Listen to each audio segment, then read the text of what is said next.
and Mike Golick Jr. stops by in this episode. And myself and Mike Golick Jr., we have a common shared interest, and that is our love of kicks, sneakers, shoes. And we text about it privately all the time, and through our text exchange, I was like, hey, we should do an episode on shoes. However, slight issue. No one else outside of Anthony in this whole shipping container really likes shoes or certainly understands the whole hype around the whole kick game deal.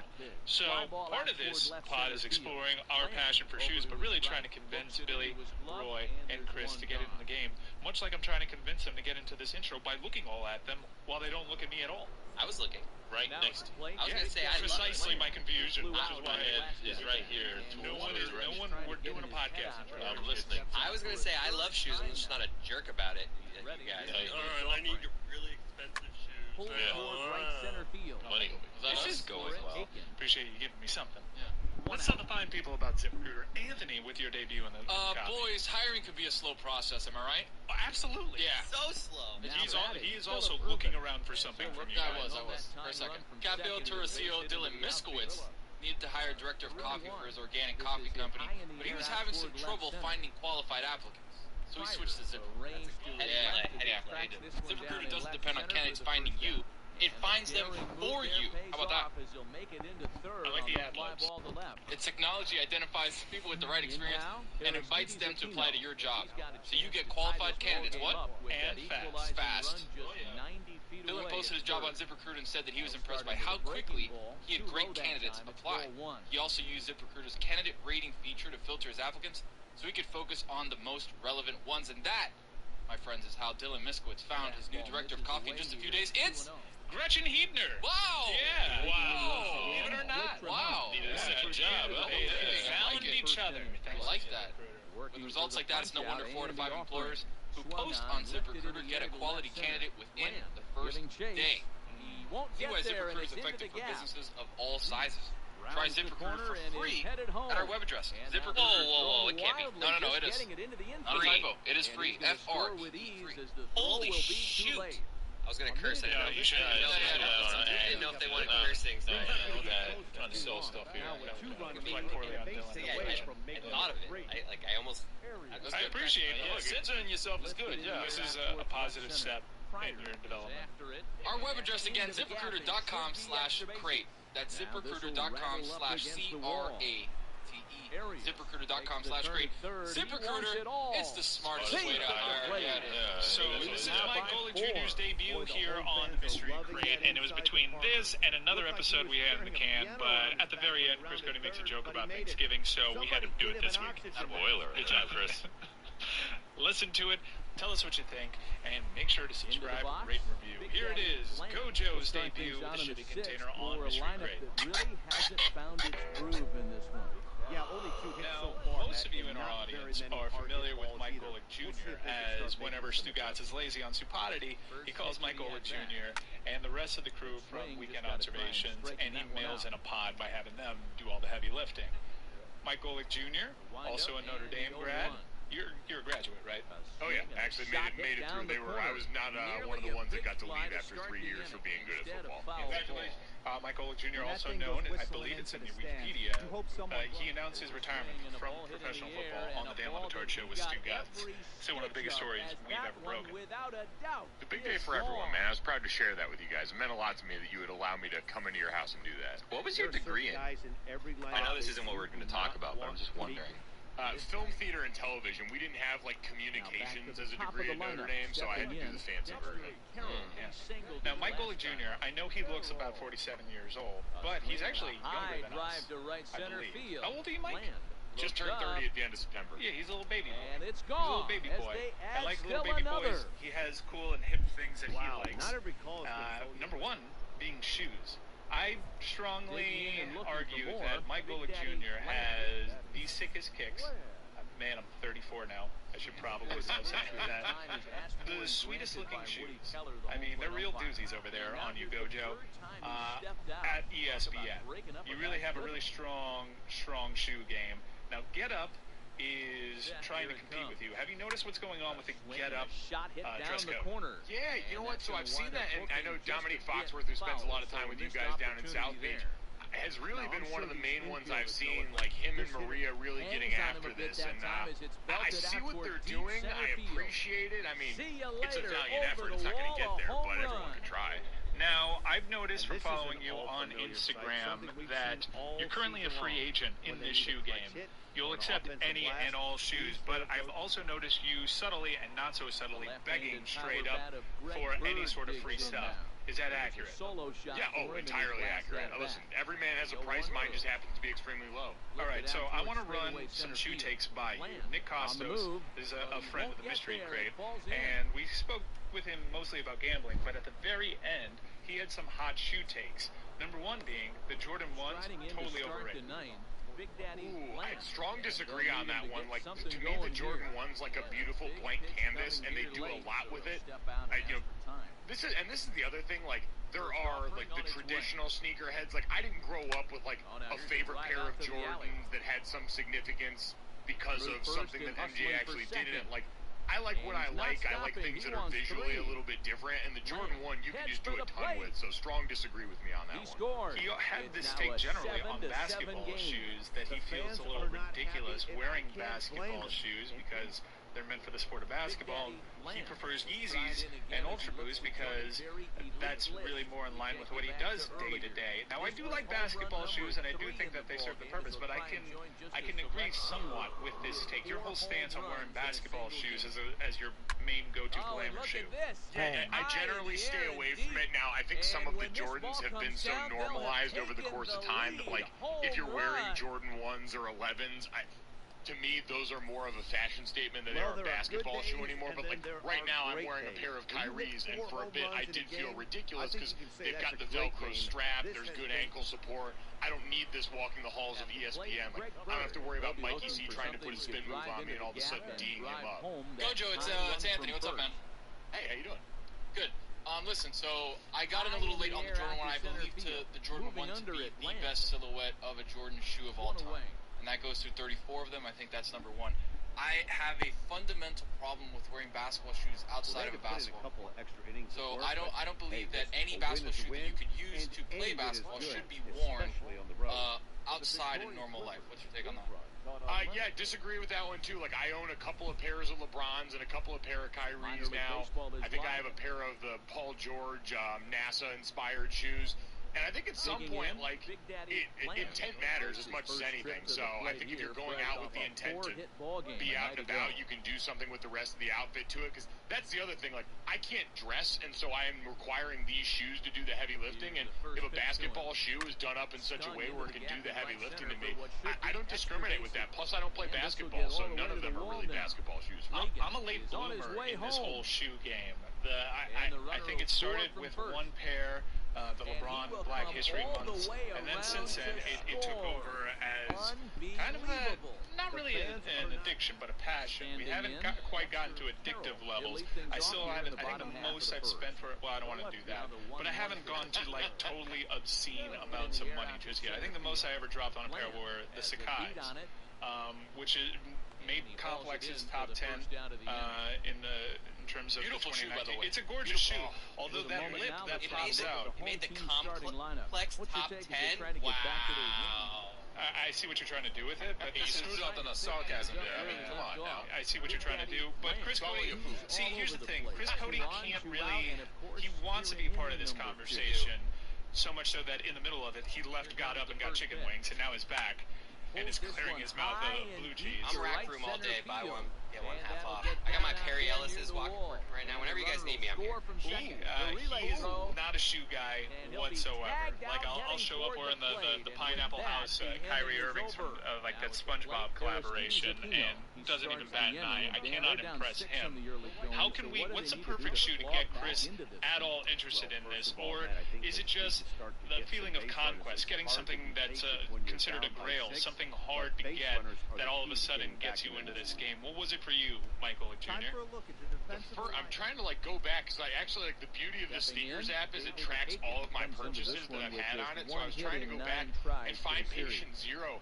I think the first one for me was years ago when they re-released, like, the Space Jams, like the Jordan 11 Space Jams, one of the a classic silhouette. I know we were talking about that, but be another one of those like coveted, historically significant shoes for a lot of people.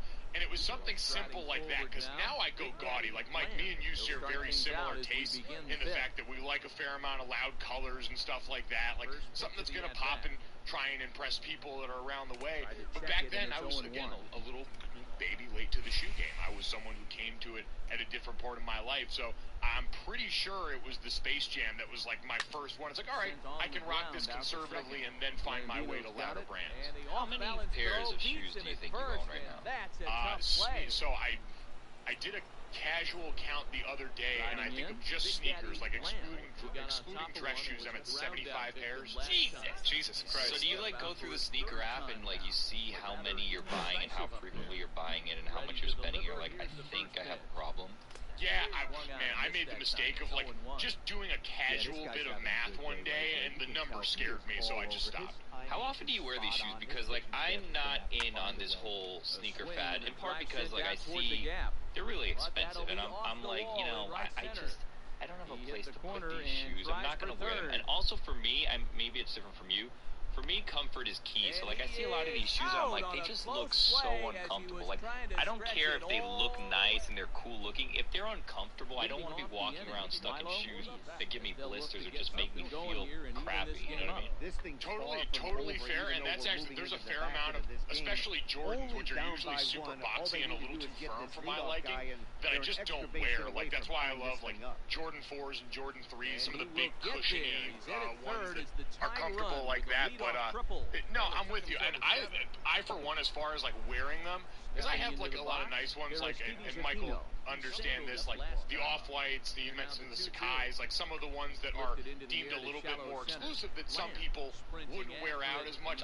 My whole thought process is, if I'm going to spend this kind of money on shoes, I'm going to get the utility out of them. I'm going to wear them out. I'm going to wear them around. I'm going to have fun with them. And then, you know, if there is some, you know, marks along the way that come, like, that's the cost of living in them. To me, that's the fun of it. Do you have like a go-to pair of shoes or like a rotation, like 4 or 5 that like this is everyday use? Because like this may be surprising because you guys don't view me as like a sneaker person, but if I were to count, I'd say probably have somewhere in the range of like 30 to 40 sneakers. Whoa! Yeah. That is shocking. Well, but here's the thing, but I only wear like 4 of them. You know what I mean? Because like a lot of them I bought, and they're not like fancy, they're not like Jordans or any things that people like would like. These are things that I bought probably like early on when I was a lot younger. I'd say in my early 20s, and I'd go on like Finish Line and like just see what's on sale, and I'd just get shoes that I thought like popped, that I liked, and I'm like, you know what, $60 for a pair of shoes, not a big deal. But now I see it, it's like, I might spend like $200 on shoes, and I regret some of the shoes that I bought, because again, I only wear like 4 or 5 pairs of shoes. Like, I have a pair of Adidas that were like Adidas Superstars that are almost like peacock looking in print, and then the stripes are like this like light green thing that I bought in like a store that was closing. I'm like, you know what, these are pretty cool looking shoes, right? I didn't even realize when I bought them that they glow in the dark. So that was an added level that I didn't realize that I had on those shoes. But I never wear those shoes anymore. Like, I wore them like 2 times, they're just sitting in a closet somewhere. What do you have for us that on part's tough. And you know what? That's the other thing is I try and make sure that it is a steady rotation. Like, again, if I bought them, I want to use them and I want to wear them. So I feel like for the most part, I've done a pretty good job of spreading them out. I will say, like, I have, so in my house, I have a room upstairs that was just kind of like a little extra room. Like, it wasn't big enough to be a bedroom. It's small. I don't use it for much. And so I have all my sneakers, all the boxes. I buy a ton of stuff from the Container Store in there. So they've all got their own, like, plastic container with a little drop down front, and so I keep those all in that room. But downstairs I have this like random chest that was part of something else that I just use for storage, and that's got all the day-to-day ones in there. So it's got like the sock looking Adidas NMDs in there, the Nike Air Max 2s, which might be the most comfortable shoes I own. I saw LeBron James wearing the University Gold ones on an episode of The Shop. And because I am a sucker for marketing, I was like, oh, those look cool on LeBron James. They will in turn make me look cool. And now they're the shoes that I wear when I walk to Chipotle every day. Do you have like the pair that you're like, I don't know why I bought these? Because I have one, and it is giraffe print Converse All-Stars. I don't know why I bought them. Yeah, I've worn them a couple times out, but I realized I can't really wear these with anything. And they're the high tops. They're not low tops. They're high top Converse All-Stars giraffe print. I have a whole theory, Gojo, that Billy is so made for this game because I'm so old school. I have to match the shoes that I'm wearing with an outfit. Whereas really that's not him. Billy doesn't give a shit about matching anything, so I'm shocked that he actually owns a pair of shoes that's hard for him to match with anything and bring himself to wear. He's got such a loud taste that he is so made for this shoe game. It's not even fun. Well, the problem really, aside from the fact that they're giraffe print, is just like Converse, like Chuck Taylors for me aren't comfortable. So like I know that they have like a little bit of a resurgence where people like wear them out, but like I just don't find them comfortable with like how modern sneakers are because there's like no support. So I think I forget if it was the All-Stars or another, but there's a brand of Converse that it might have been like the Chuck All-Star 2s or something they came out with.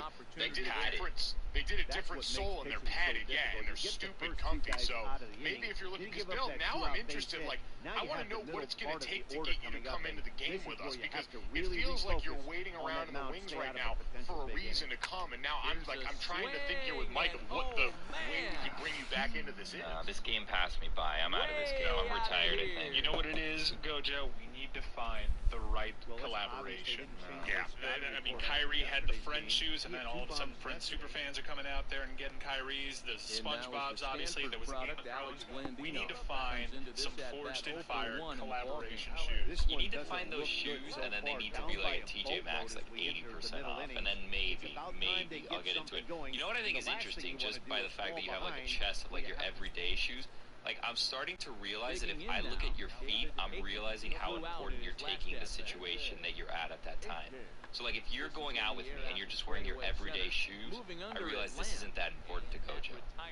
Well, that or I look at, because Billy, like, you and I have actually been out, like, one of the trips that I went down to South Beach to do the show with you guys. You and I went out after, and we had a good time. There were some drinks had, and going to a place like that, like I don't want to put myself in a situation where I'm going to compromise a pair of like good shoes. So if I'm going out and I wear a pair of shoes and you see a little wear and tear on them, that means I'm ready to have a good time. Like I got my shit kickers on. We're ready to do the damn thing. Now you mentioned the sneakers app, and we can't take this for granted that there's a lot of people listening to this pod that have absolutely no idea, and this may be an entree into this game. So the sneakers app for any sneakerhead is the lament of many, but when you finally win, there are fewer, more rewarding feelings. How do you approach a sneaker app? Because my success rate on this thing is right around 15 to 20%, hovering around there. What's your success rate, and do you have any sort of life hacks that could help increase my success rate? Multiple devices. This is the biggest revelation I had, which is my family, in addition to being extremely supportive, feeds my, and I'll full on call it. Like I know, Mike, you're right at the breaking point here. I am at full on addiction, and my family feeds it. And so what happened along the way is they all, kind of like you said, there's a thrill of the hunt that goes along with, especially not just the drops, but when you get the raffles on here, when you get off-whites and things like that going on there. And so I have my whole family enlisted. Like my dad has no idea what's going on, but we put a sneakers app account on his phone. I tell him when the drop is, and I just tell him, go in here, click the button, it's all set for you, and then pray. And I have two pairs. Nike did the collaboration with Jerry on the Fear of Gods. My dad has hit on a pair of Fear of Gods for me and a pair of Off-Whites because I have the whole family canvassing the scene. So it's a group effort. Oh my God! And I noticed that you get all the Travis Scotts. I don't know how you get these grails, but you've won them, and it's just the multiple devices paying dividends. Yeah, multiple devices again. Like I've had my brother hit on a couple. My brother's probably of my family. And I put all of them to work. He usually has it on a computer, a phone, and a tablet. So he's a 3-device guy for the draw. Has no interest in keeping like 90% of them. Like he does it purely for the greater good. He has probably hit on more than anyone, definitely more than me. Have they held you hostage yet? Like they know this is a pair that Mike really wants, but I want a favor from him. So they win them, and then they're trying to get things out of you so you can get the sneakers you want. No, but now I'm really worried they're going to listen and realize they can 100% do that because I am that invested in the game at this point. So thank you for putting that into the universe, Bill. When it comes up, I'm going to think of you. Gojo, when you go and buy some and you got the got 'em notification, when you get something that's a big hit, like one of the 10 Off-Whites or a Fear God that has significant resale value, what's the temptation for you to say, you know what, I think I'm good on these, but I can make X amount of times more than what I paid for? What's the resale market looking like in your head when you get that Gotham notification? Yeah, you know what? I haven't really ever thought about going down that road yet. Like the closest, the one where it looked like the biggest come up was when the Travis Scott ones, the backward swoosh, the brown ones came out. I probably could have made about $800 flipping those the day of. Those were especially in my size, because I wear a 14, so it's a little bit obscure.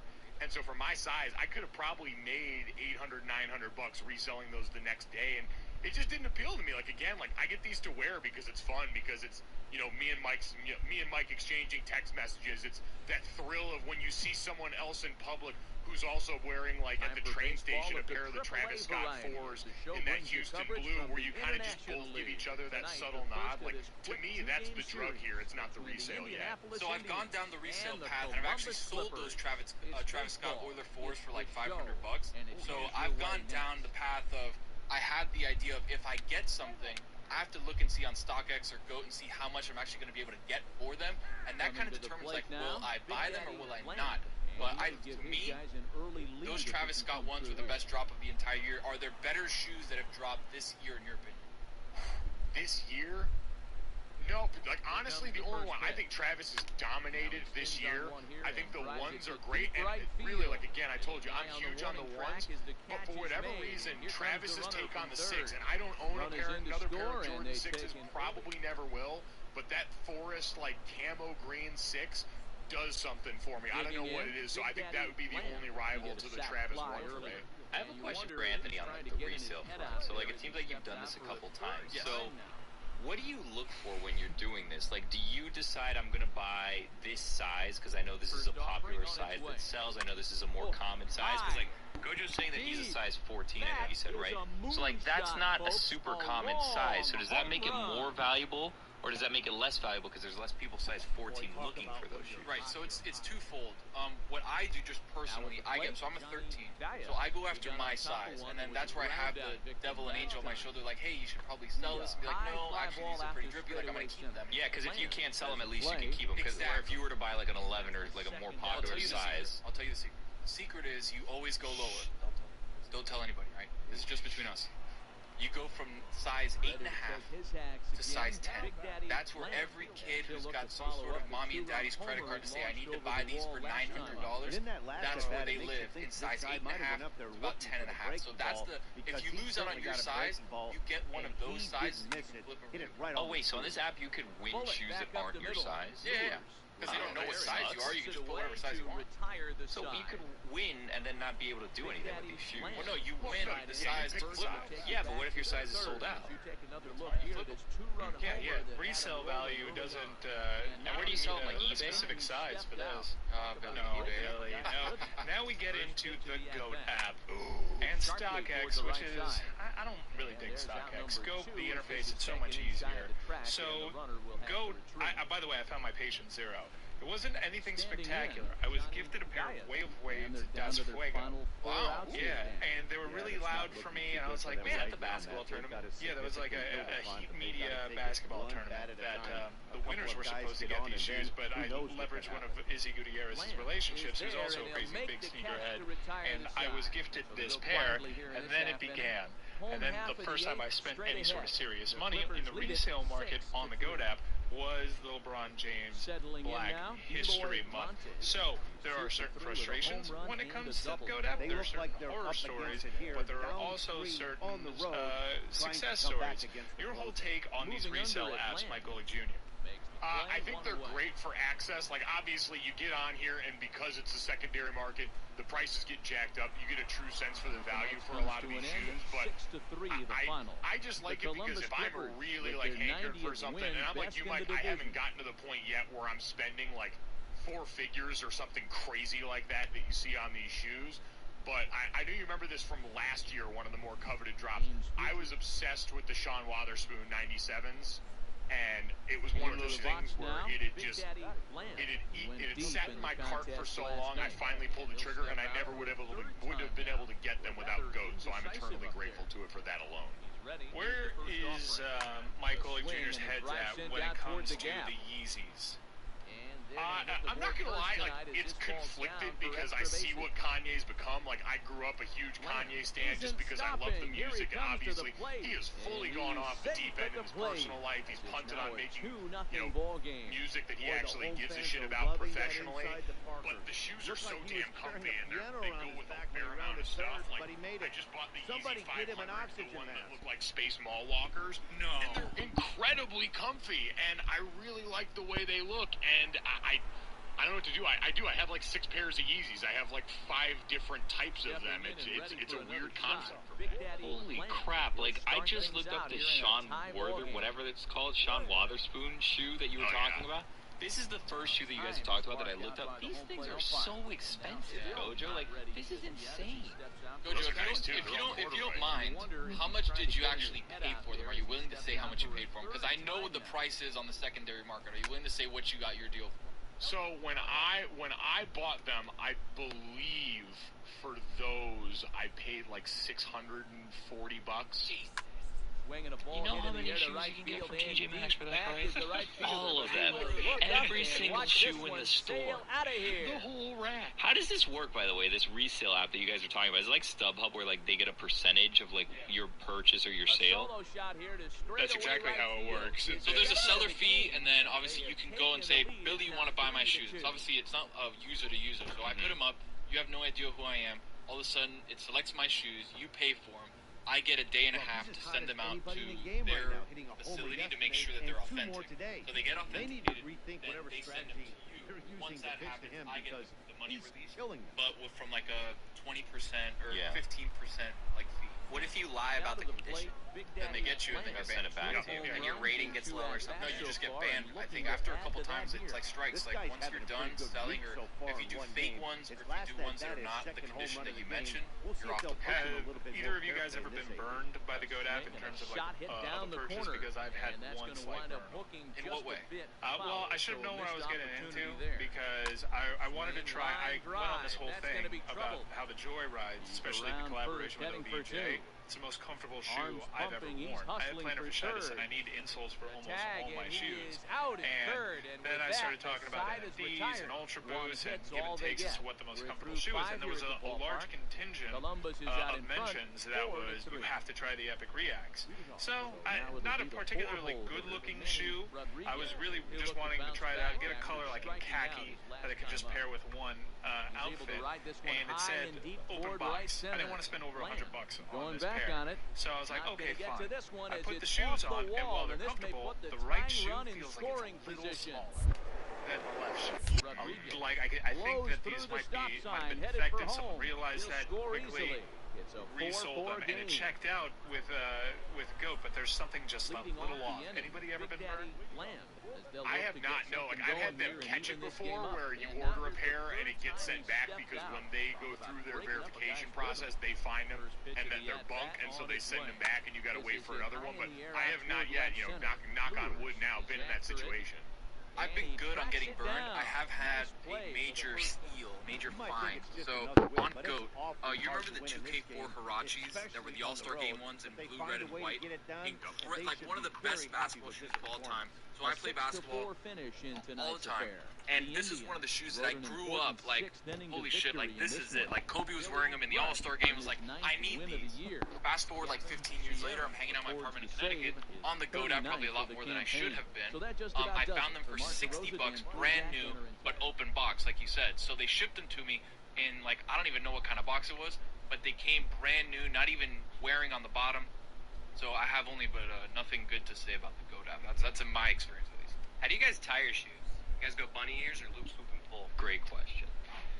Big loop, swoop, and pull guy. My brother's a bunny ears guy, and it's one of the biggest rifts in our relationship. I will say, how I tie my shoes? Once. Oh, you're one of those. Yeah. Oh. Yeah, never tie them again. Unless, like, someone steps in it, but I like to get the job done right. And I double knot it, too.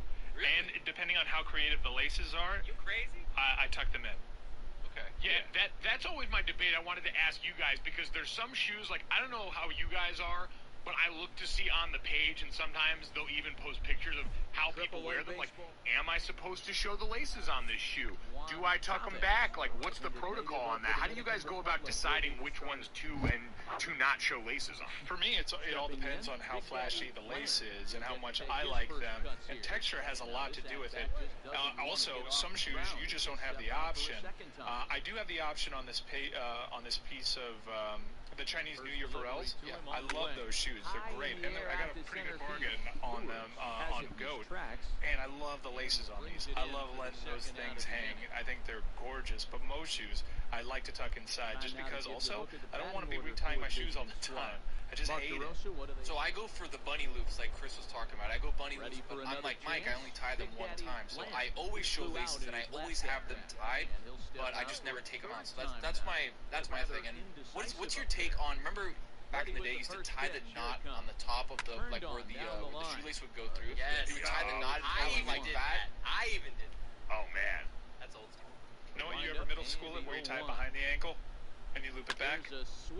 So I've only done that once, and it's because on the pair of Fear of God that I had actually super long laces, and this is the weird thing, for as good and like as expensive as even the normal like regular retail versions of those are, the zippers there's a zipper on the back of the shoe that goes up, and it's super flimsy, and so the zipper like holder on mine popped off, so I can't zip it up top, and so sometimes, just to keep the back from kind of leaking open a bit, I'll go around the back, because usually those are under jeans anyway, so. So Gojo, I know you weren't at the wedding. Dan's wedding, Tony Reale walks in, okay, floats in really on a cloud. All black suit, black Fear Gods. I go to Mike. Mike, he's playing on a different level. Match the black Fear Gods with the all black outfit. It was like, wow, all right, you're done. You won. And I wasn't a Fear of Gods fan until I saw Tony rock them the way, because I think they just look so forced to me. They're bulky shoes, especially the newer ones. And I just flatly couldn't get over it, thinking, that's an ugly shoe. That's an ugly shoe, but it looked absolutely great when it matches. See, I'm big in the matching now. Like I got the Jordan 1s Crimson, which actually don't actually have the Crimson color. I'm very confused by that whole name. But I match them with pink, and it pops. If I'm gonna wear outlandish shoes, I gotta wear all black to make it sort of pop, and that's how I make it matchy in my mind. Junior, your most comfortable pair of shoes is blank. My most comfortable pair of shoes is. I'd probably go back to, like, again, the day-to-day one. Those Air Max 2, like, it's weird, it looks funny on the outside, but they are stupid comfortable, and I wear them damn near every day in like, some way, shape, or form if I'm going to go run errands. Do you have a pair of Joyrides? I don't, and I was going to ask you about that. Like, I was super hesitant about it, but I saw you posting about the comfort. Is that worth investing in? It looks so gimmicky. I had so many reservations about actually getting it, because I'm like, okay, how could a bunch of tiny little balls at the base of your feet be anything but a gimmick? But Gojo, I swear to God, it works. Now, I wouldn't recommend these as an everyday pair of shoes, because I really don't know how strong that sole could possibly be, because the shoe is so friggin' comfortable. I will say, try to get the OBJ collabs, because they don't have a lace, and the lace is my big issue with the one pair of Joyrides that I have that are super, like, hot, flashy pink, because the laces, they try to be super creative. They're on the side. It's a real pain in the ass to put this shoe on. So, points deducted for the traditional Joyrides, but get yourself the collabo. All right, good to know. I'm with you. Like, if I can get away with not tying a shoe more than once, absolutely. Like, slip-on kings forever. That is the way I would choose to live my life. Roy, how's your shoe game? Not great. Not great at all. I believe I have 2 pairs of sneakers and maybe 6 pairs of shoes. Yeah, but he does have a very nice pair that has obviously been, because of what he says, only having 2 pairs, they've seen better days, but he's got a very flashy pair of white Ultra Boost that he was gifted that were pristine, obviously, when he got it, and they're starting to show their wear. I usually wear a pair of shoes 6 months to 2 years every single day. My man. Straight? You're a man after my father's own heart, Roy. Yeah, well, I don't have the disposable income to, mess around with apps and pay $600 some odd for. These kids and their apps. Understood, but there's ways to ball on a budget. Yeah. I got bills to and pay. Also, there's some amazing finds at places like Marshall's. Dude, and that's Ross. what I'm telling you guys. $600 you can buy all the shoes. I was at a Marshall's like this weekend, and I saw these Ultra Boosts that were like a teal color, but it was like dark, and it was $55. But were they Ultra Boost though? They were 100%. No. These weren't like the Fly Boost or whatever. U.S. Polo Association. No, exactly. No, these were Adidas Ultra Boost in the Ultra Boost boxes and everything. Like these had the boxes, not the ones that had like the number, the size written in silver marker underneath. No. These were in the box, verified, real deal. The problem is, it was like size 5.5, size 7, and it's like I can't do anything with these shoes. Yeah, Nordstrom Rack, sometimes they have like really beautiful shoes that I'm like, I wish I was a size 23. This would be such a great day if I were actually Shaq. How did they get these University of Michigan exclusive Jordan pairs for size 23? Oh, that's because it actually belonged to a basketball player at some point. You know what, Billy, the more I think about it too, like, because I'm with you, like, finding a shoe under cost is also a delight, and the GOAT app actually does this thing where they show you all the shoes that are listed for under retail, but also on Twitter, and Mike, I think I see you follow these too, like, Kicks Under Cost, you know, all these different sneaker accounts that let you know where there's these massive sales, like, I've gotten shoes for like 30 or 40 bucks before. I follow them, and every time that I see a pair that I like, they're gone when I go there. Or, like, it's not the advertised price. I'm just like, oh, look at these brand new shoes. 80% off. It's like $2.94. And I, like, click it, and it's like, that's not a thing that exists. It's $6,000. Unfortunately, the best way to avoid wear and tear on shoes, I found, is having a shit ton of shoes, because then you're not wearing a pair every day, because the wear and tear really piles on there. In terms of shoe protection, what do you do, Michael Lake Jr., because I'm a crepe spray guy.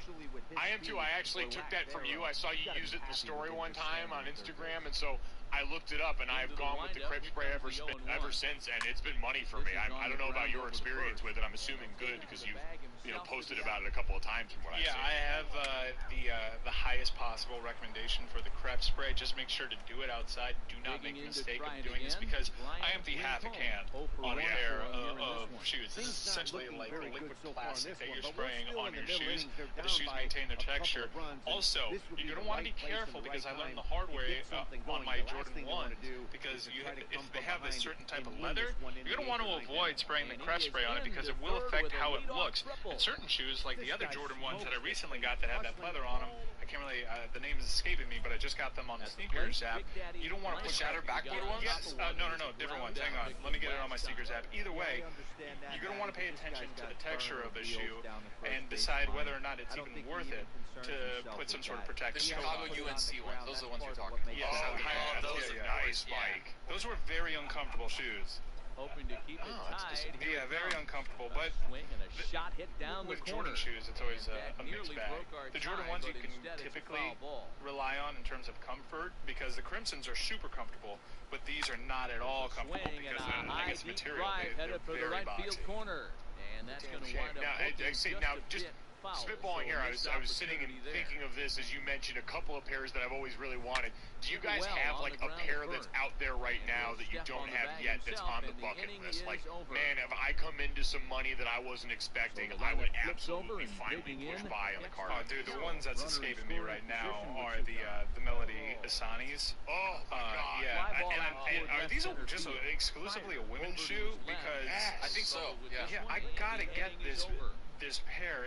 It's got a watch face on each boot. Each boot is a different color. By the way, the Jordan ones that are uncomfortable are the Retro High OG Fearless. That's a Chicago red, UNC blue, sort of hybrid, and a bunch of different color laces. But the Melody Asanis, I think that's the most gorgeous pair of ones I've ever seen. I really want the Kirchen 4s.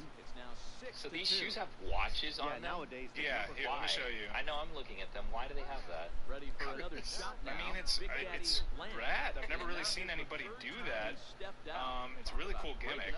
I can't really answer why they have a watch face on the shoes, but it looks dope, and it's super flashy. I guess that's the thing, right? Is like at some point, like I'm like you when it comes to a flashy pair of shoes. The rest of my outfit tends to be super bland, and so I have like progressively. It's it is like the gateway drug. Like I need progressively louder shoes now to register on the Richter scale for me. Yeah. Oh, in your mind, Gojo, what is the 2019 shoe of the year? The 2019 shoe of the year. I would probably have to go with that, like the Jordan 1 Cactus Jacks. Like for some reason, it's just, again, I'm super simple with all that stuff. I thought it was something where obviously it was a big time hype beast get, like everyone was talking it up. But when I got it in person, I actually wore it to your guys' live show in New York, and for me, it was practical. It's not too gaudy if you're looking for that, but it's still the backward swoosh. I think makes a pretty nice statement. So that was my favorite shoe. What was your take on the low? Because they came out with the low one with the black interface. What do you think of the low ones? So I had those two. They're pretty comfy. Like in general, I'm not a huge fan of the lows there, but when I got them in person, they were nice enough. That's another one that can become more of a day-to-day shoe, and it's kind of a nice flex because it is at least tied to the rest of that collection, even if it's not on par with the other ones. Yeah, I really like melodies. I think that's as creative as what size would you have to get? I don't know. I've never had to try to do the math. Like, what's a woman's size for me? Well, so it's I was doing a lot of research into the woman's size conversion, and in general, I think with that it's about a size above, but they only went up to size 12. It's 2. So like men's shoes, men's shoes are 2 sizes smaller. So like if you're gonna buy, sneakers, like for example, a lot of sneakers are unisex sneakers. If you really look at them, you know what I mean? Like there's not a big difference. So like I've gotten my sister for gifts like running shoes that would be men's shoes, but they could be women's shoes also. So I'll always get 2 sizes smaller than her. So like if she's like a 7.5, for example, you get her a 5.5 in men, and then the shoes will fit her. I mean, it all depends also on like the brand, but like for the most part, 2 sizes seems to be the rule. What's to stop you, by the way, from just putting watch like faces on your shoes? It's not the same. Well, why not? No. Well, aren't you buying custom shoes from some guy? Like, why can't you just put a couple watch faces on the shoes? That's actually the direction I wanted to take this conversation. The obvious next step in Gojo's game is I've noticed he has 0 customs. These are all very by the book, and I have started wading into the customs water, and I have commissioned 5 pieces that are coming my way. Yeah, I couldn't just. I didn't wade into the waters. I just cannonballed straight in. What do custom shoes cost, if you don't mind me asking? Yeah, Mike, I have a lot of questions because I have not waded here at all. So I don't know the full total of the damage. This just so happens to be a fan of the show that's actually created a pair of customs for Juju Gotti, and in the past he's offered to give me one. I refused the gift, and I was just like, no thank you, I do not want one, I want 5. I said I would like to pay you for your work. So right now, the only thing that's come out of my pocket so far is the actual cost of the shoe. I've told him the ideas, and whatever the damage is, the damage is. I'm sure it'll be reasonable. It's all right. I got a pair of ones that are going to be custom DDA Drogba shoes. I got a pair, this one's wild and wacky out there. American Psycho Customs, but with a Nike Air Monarch as the shoe. Oh, yeah. Because, and there's a reason behind this, that workout scene where Patrick Bateman's in his underwear doing crunches, the shoes that he's wearing when he's doing that and when he's chasing victims with a chainsaw, he's wearing a shoe that resembles a Monarch. They're the peak carrots. They're the Air Peak, quintessential dad shoe, but I wanted to... he's painting these shoes? He's painting them American Psycho themed. Then I got a pair of 3 Stripes Classic Adidas shell tips that are going to be white stripe themed. I'm super proud of this. Nicolas Cage boost pair is coming my way. Mike, Nicolas Cage theme. So I'm super psyched. You're missing one more, by the way. The one of you got 4. You're missing one more. Fight Club. The Fight Clubs, yeah. So I'm getting classic Vans done up in Fight Club just because Tyler Durden in that final scene was sort of wearing loafers and look like a badass. So I'm getting Fight Clubs as well. I will report back, obviously post them, but I think I'm going to be a customs guy from here on out. Man, you know what? I'm not going to lie. It's a road that I've seen because, a lot of the NFL guys will do it with cleats especially, where they'll have custom sneakers. Guys do that. But I've never actually met anyone who's gone down. Mike, I'm really jazzed about this because this is like the next step. I know, and then you know what happens is I got a guy. I got a guy, and then people reach out to me, and, I'll do you this favor, and it's already one thing that I've noticed, Gojo, and I'm sure you started reaping some of the rewards.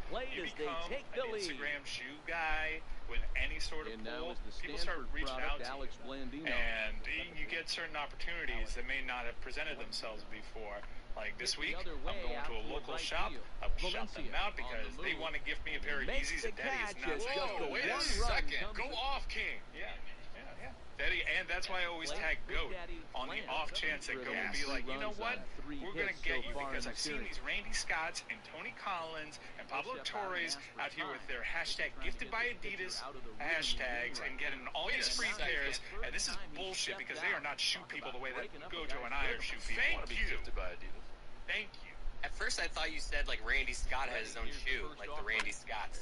Swing and a I'd wear drive those. hit well out to right field. Are those right next to the air curtains in your locker? That one is Yeah. gone. Call back to that joke. He was really proud of it. That was good. I laughed a little too hard at that, to be honest. Who do you think is the next big shoemaker in the game? Because New Balance for sneakerheads has really come on strong, and it's not the Kawhi stuff. It's really like their casual line of Their shoes. Bonnie Fike stuff is fire. Yeah, it's fantastic. And the resale value on New Balances, what many would consider just traditional dad shoes, is insane. Dad shoes are super in right now, and for women, these, I'm not crazy about this, the dinosaur shoes, just super huge, blocky things that the Jenners are pretty much responsible Fila's are for. back. Yeah, Like, what? I think they're back because they got Kendall doing their stuff. Yeah.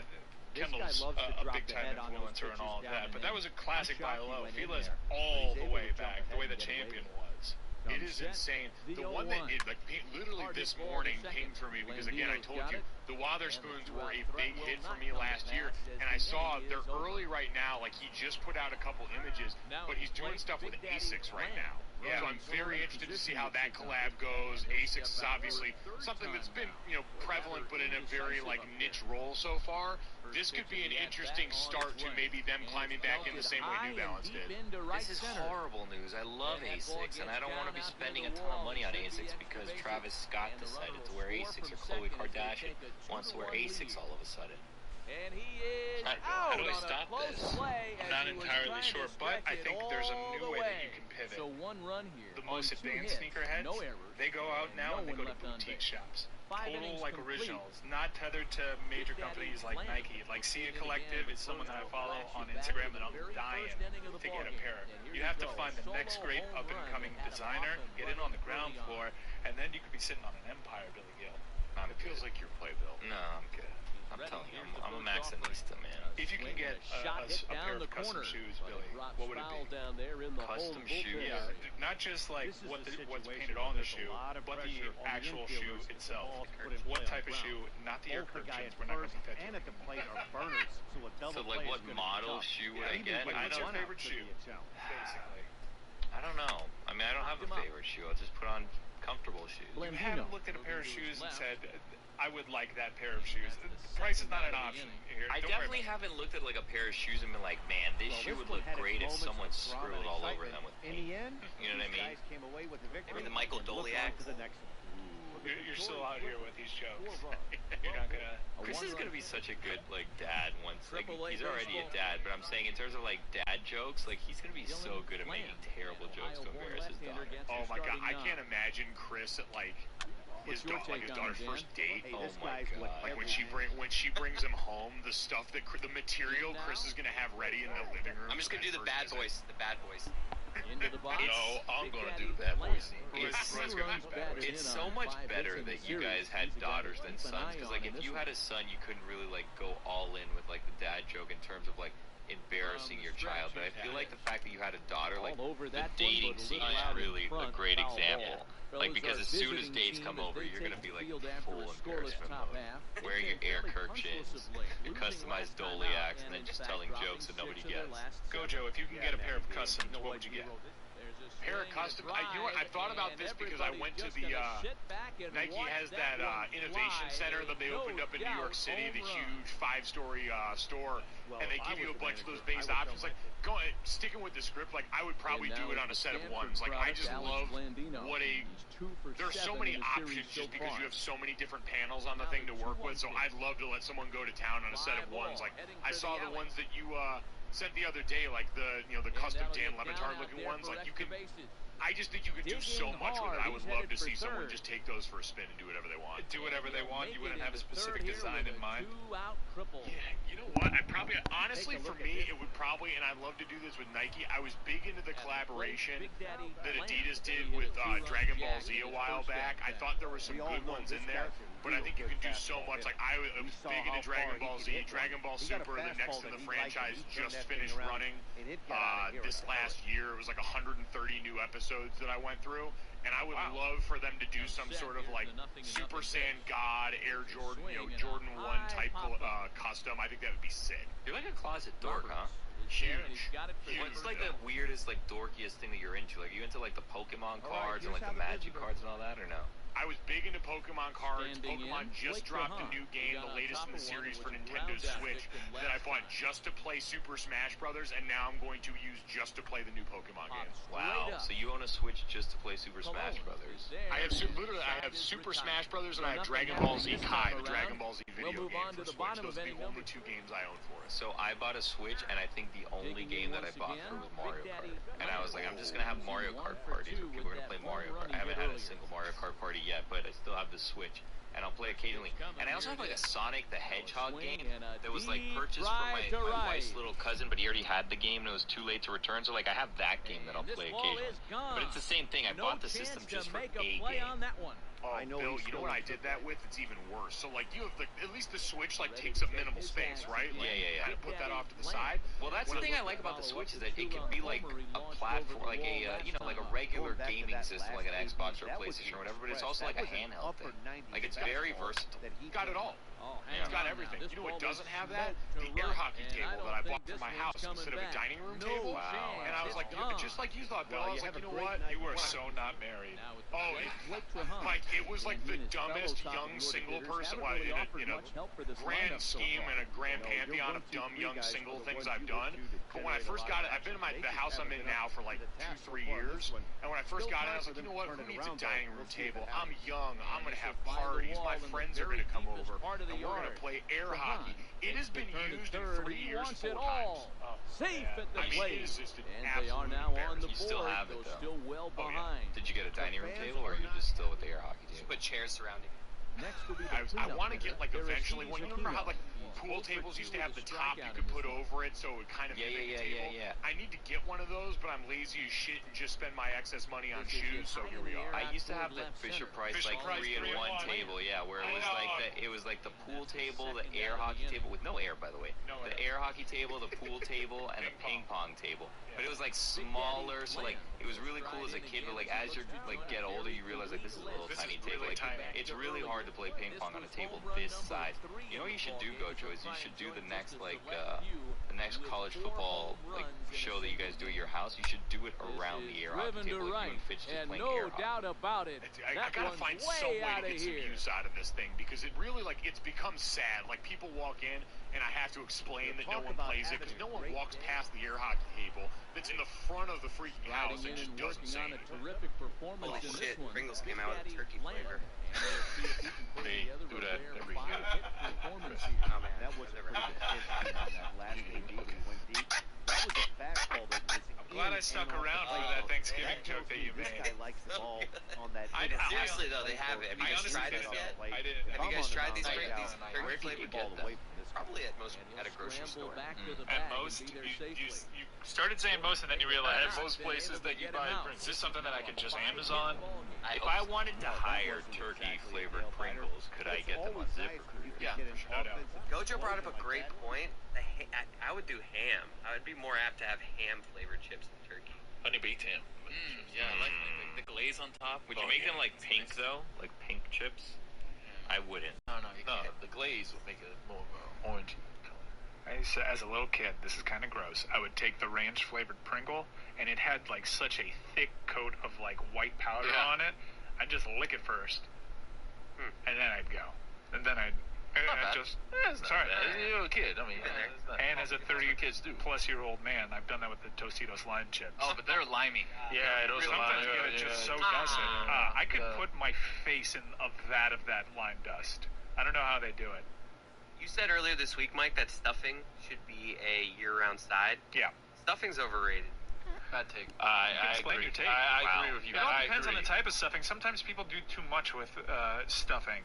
Right. Put raisins in it. You're doing too much. Right. Let's keep it, The breadcrumbs, OG stuffing. Too much onions. Too much celery. We can put little pieces of diced ham in there. I don't like Yeah. celery. Celery's not. My wife's mom does a really good Italian-style sausage stuffing. Oh, that's amazing. That sounds incredible. It's amazing. I don't like the standard Thanksgiving one. Like you mentioned, celery. I like sausage stuffing. Yes, I don't like the vegetable. I kind of want to avoid the celery. That's really what turns me My off. wife doesn't like stuffing, which is why I'm bound to the once Right. a year that I can eat stuffing, Yes. because she says it's too mushy. Yeah, I'm with her. Well, you're out here eating mashed potatoes. Same it's texture. mush. She's also Supposed to be probably. mushy. You guys are eating you guys are probably getting just the store-bought pre-made stuff. You gotta She get ain't cooking. Yeah. Gotta get the. You're not cooking either.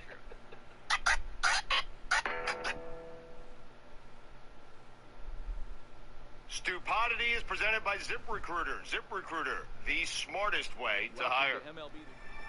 Welcome to a journey inside the soul of one of sports media's brightest minds.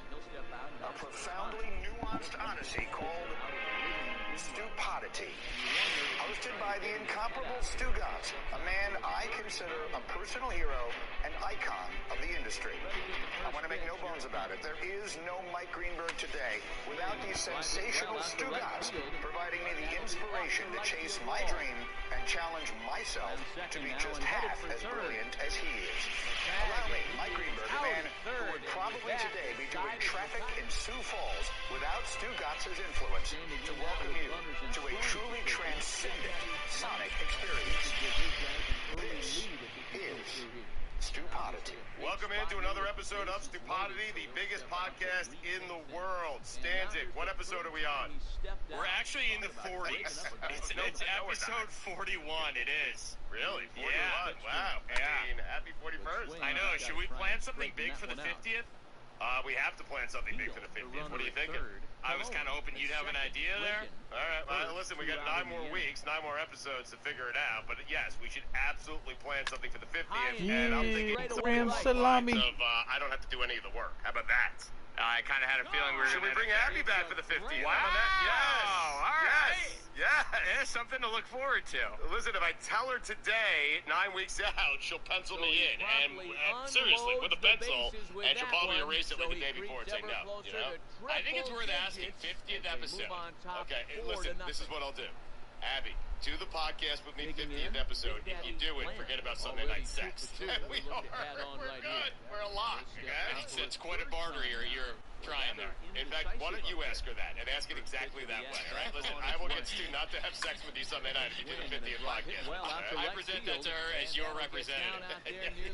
I'm negotiating with your wife, and I'm taking sex off the table so that she'll join the podcast. That is 100% right. By the way, subscribe, rate, and review. Unsubscribe, resubscribe, re-rate, re-review. You have made us the biggest podcast in the world. It was wedding week last week. Stanzik, you killed it with that speech. We killed it with that speech. Everyone loved it. Dan's best man speech. I have not been to the wedding, obviously. Dan is married. But what I found along the way here, it's funny, Stanzik, I went to great lengths to get to this wedding. I showed up 4.5 hours late. But what I discovered was, very quickly, it was not the Dan Levitard wedding. It was the Dan Patrick wedding. Okay? Really? This guy, he was holding court, everyone. Listen, there were a bunch of famous people. I'm not going to name names. But I am telling you, the guy that most people wanted to talk to was Dan Patrick. And he was holding court by a bar, having cocktails, having a good time. It quickly dawned on me. Stanzik, I'm there 5 minutes, and I realized, hey, Dan Patrick is the life of this fucking party. Wow, sounds like he was the prettiest girl at the party. Who got to take him home? I did. I drove him home. We had sex. Digging in and looking for more. It's quick. Big Daddy Land. Then I had a cigarette. Follow up the double in his last Had a cigarette. Took longer for me to smoke than sex. Yeah, he jumped all over that first pitch last time up. Did you get his number? Interested to see if he has the course same I did. approach this AB. And it's been a couple of days now, so I think we're good enough to give him a call. Let's do that, all right? Let's talk wedding with Dan Patrick. Give him a call and see if he'll join us, and I think he will for 30, 45 minutes. Stupidity! Stu, we have your favorite Dan on the landline? Hello, my favorite Dan. Good about themselves. Hi, John. How long they can keep this up. And 8-0 shutout. You're going to call me John the entire time, aren't you? I don't know. Depends on which character I get into. What other characters do we have besides, the one we're also you'd be familiar surprised. Coming off a big ball game last night in which I was Mr. Tussauds for a long time. Madam got all the attention, but Mr. Tussauds, I did some work there. Yeah. I'm still hungover from the wedding. Are you? No, I didn't. It didn't give me a dent. For some reason. I thought it was going to with all that sugar. Right. And I do mean sugar. And so, I don't know. I got home. My wife said, how you feel? I go, good. And then next morning, how you feeling? Good. Yeah. And how'd you get home, by the way? She asked you that? She didn't care. Okay. She was under the assumption that a grown man could find a way to get home from a wedding that was full of so-called friends. Yes. Did you tell her that I drove you home, or it just never? Because I'm telling you that it was a little too much. It was a little overwhelming for her, and I didn't want to add to being that overwhelmed at the wedding. Yeah. Because I will tell you that the parting gifts, your donut and bottle of champagne is still in the trunk of my car, so you know. Good. Keep it? Or? Yeah, keep it for the Super Bowl. That's what I was planning. Why? Oh, okay. Are you going to give it away? No. I am going to keep it. I'll keep it on ice for you, okay? And you and I will drink it together at the Super Bowl. Is that a good idea? Gets to this one as it lands in the hole. Yeah, in theory. Sounds good. When that thing goes Stantic, I am telling you that the Dan Levitard wedding quickly, for us, became the Dan Patrick wedding. Really? Yes, I am telling you, this man was holding court. Everyone was thrilled to see him. Everyone was excited to hang out with him. No one more so than me. And I quickly forgot who Dan Levitard was. I gotta be honest. I'm not surprised. Dan, you felt that, right? And that ball gets down out near the wall. It was fun. Yeah, it was got a chance to meet a few people that I haven't met or haven't had a chance to speak to for any amount of time. Right. Was there anyone that stood out for you besides me, of course? Who did I want to meet? I have seen Sarah Spain at the Sports Emmys. Right. Mina Kimes I had not met, and Pablo I don't think I had met. Okay. Did you sense because it's an odd feeling for me and Dan. They come down and co-host our show with us, but they are huge fans of the show, and so the first time they're in there, they're a little bit nervous. They're a little bit excited to meet us, which is odd to both me and Dan. I think it's more Dan than me. They don't really care about me. Did you sense that any of them were nervous meeting you and hanging out with you? Oh, I wouldn't go that far. I think they were respectful. Israel was. One of the things this guy would like to do from the left side is swing it a little bit better against right-handed pitching. Generous with his time. Numbers, but not Sarah Spain. Katie Nolan. That's the first time I had met her, and I think she's got a lot of talent, and she's got a great personality, and got a chance to meet her boyfriend, and so that was nice. Tony Reale, who I think is one of the brighter guys in the organization, and that's saying a lot. Meeting his wife, Mina Kimes meeting her husband, and then Spain's husband as well. So, sometimes it's more fun to talk to the person who's not the person on air. Because then it becomes more about you than it is about them and their career. Like, normally we just talk about ourselves, and then we say, hey, I'm done talking about me, now it's your turn. And that doesn't always make for a great conversation. You've always told me listening makes for a great conversation. It does, and I take great pride. But, we're... You put it into practice every day. Listen, you can't pick and choose. You just put it into practice every day, and that's the best way, I think, to be part of a conversation. Because I think we've all been in those conversations where you're going, I'd rather take death right now. I feel like you're in one of those conversations right now. No, not yet, but, there are, give it time, Dan. there's pharmaceuticals standing by. There was a guy at work who always had money in his pocket, and, he'd walk down the hall, and if he saw you, you were locked in 30 minutes, guaranteed 30 minutes. Right. And there was one occasion where I didn't have 30 minutes, and I was working that night. He wasn't on Sportsnet. And I heard the money, the change in his pocket. And I dove out of the way, in my suit, I dove out of the way behind a cubicle to ensure that I would not have to listen to 30 minutes. That's not nice to do, Charlie Steiner, Dan. Lines up in this one. Zero, what's the key in trying to stop their opponent's winning streak? Yeah, you take a look. Really? You're going to go silent on me right there? Bigging in for his second at-bat. It's better that if you have a name and I don't acknowledge it. I know, Dan. It was perfect. It was well played by you. It was, but Charlie was always making it rain, so he had larger bills. He didn't have change. I'm just saying. That used to, when I went up there one time, Colin Cowherd would do that and said he would do it with a bowl of soup in his hand. Like, he would corner me, and it'd be a 30-minute discussion in the University of Miami, as if I knew anything about the University of Miami football team. It was weird. So you're right. So every time I saw Colin moving forward, I would jump out of the way and hide behind the desk, you know? Well, my first trip to ESPN, first day I was on the job, got there in the late morning, early afternoon. Your first day? First day. Yeah. And Jimmy Olsen has shown up on the campus of Bristol University. I'm ready to be your Cub reporter. And the guys on the desk, there were three of them, they said, you want to go to lunch? I said, sure, because we didn't have a cafeteria back then. And they said, we're going to the Blue Parrot. And I'm thinking, that's an odd name for a restaurant, because nobody's going to eat a parrot, and what other birds are you going to have in there?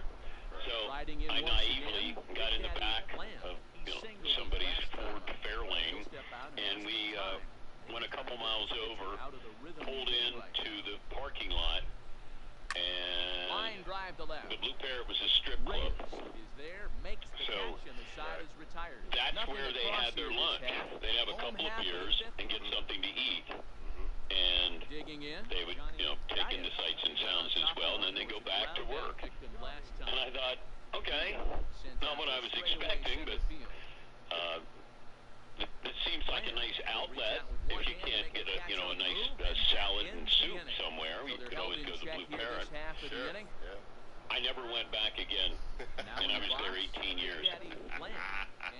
That's where Charlie took you, first day of work, huh? No, these were just the guys on the assignment desk who were locals, and they knew a couple of the dancers, but I didn't think my salary was going to be able to support both of us. And I had to tell her through a string of $1 bills that it just wasn't going to work out. Stanzik, my producer, just texted me, and I agree with him. Stanzik, you feel like pouring a stiff drink and just having Uncle Dan tell stories around the fire? I got my feet up. I'm ready to go. I mean, were you nervous your first day at ESPN? I mean, despite the Blue Parrot? They made me to do Sports Center. I'd come from CNN. We did Sports Tonight, so it was really... It was replicated by ESPN, or we replicated it from them, but they were very similar shows, similar flow, and I got to ESPN, and I knew I could do it, and they made me wait 3 months to do my first show. And Chris Berman called me the Charlotte Observer because I was observing every night. I'd come in at night, right, and I'd be there from 7 till 12, 1 o'clock. And all I would do was observe it. After a while, I observed enough, and then I finally went to management after 2 weeks. I said, look, I can do this. And, you know, the beauty of that, the old newsroom, is you had these monitors. It was a wall of monitors. And you'd have all the games on, but there was always a monitor in the right-hand corner, right by where Carrie Ross typed her script. And it was the Playboy channel. And for some reason, names not mentioned, it was always in the right corner. So all the sporting events, and then the Playboy channel. And it seemed like they were having fun. Tom Meese was still alive. John Saunders was an integral part. Chris Berman, of course. And the first show that I ever did was Berman had just done the 11, and I was going to do the late show. And Berman got done, and then he, who's going to be anchoring with the Observer? And I forget who they said. And then Berman goes, I'm going to do it. So he'd just done one show, and he to do my first show ever. And it was one of those, it wasn't a baton handing, it wasn't a watershed moment, but it was one of those that I just filed away because he didn't have to do it. I don't think he was doing it to show me how it's done as much as I think he was just saying, come on in. You know, sure. Once you're in, we're all together here. Right. And I think that that's what maybe was the driving force with that. But I just thought it was a great gesture on his part to do that. Amazing. But that calmed you down, I would assume, right? Or did it make you more nervous sitting next to the legend? Yeah.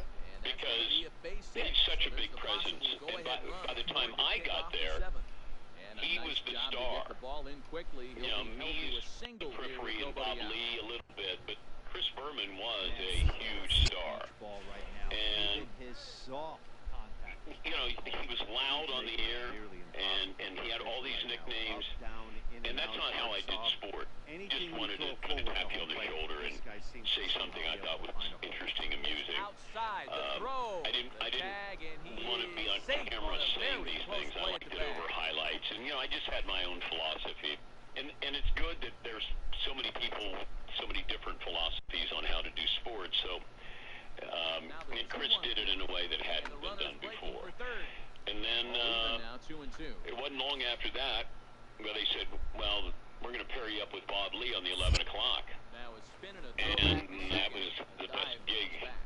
Yeah, that was when I knew that I had at least caught their attention, or they were honest in what they were saying as to why they brought me in. And Bob and I did it for a few years, and then I think Bob wanted to do some other things, serious things, and then that's when management called me in, sat me down, and said, do you know who Keith Olbermann is? I said, yeah. I took his place in New York as the New York Bureau reporter for CNN. Okay. Well, we're thinking of bringing him in. I said, okay. And we were going to pair him with you on the 11 o'clock. Come down out there. I can't imagine the umpires will let this go too much longer if it doesn't ease up. Yeah, Matt, right now, this doesn't look too good. I wouldn't be surprised if we don't see the umpires is there anything else? come out and bring the ground crew out here. The infield, around the I walked out the door and around the home. started typing the show, and Olbermann showed up. We didn't talk that much off the air because we always wanted to save something when we saw the person on the air. Sure. And, you know, we'd acknowledge there's certain things we had to do together, but for the most part, you write your show, and then I'll see you at 11 o'clock. And that's, I never ever knew what he was going to talk about, and vice versa. I never ever. Because we wanted to react the way the audience would react. Sure, but that's what made it great, Dan. Ready for a laugh. Yes. You know, because there are times he makes you think. Don't make a mistake, you help him in the mistake, or he would do the same with me.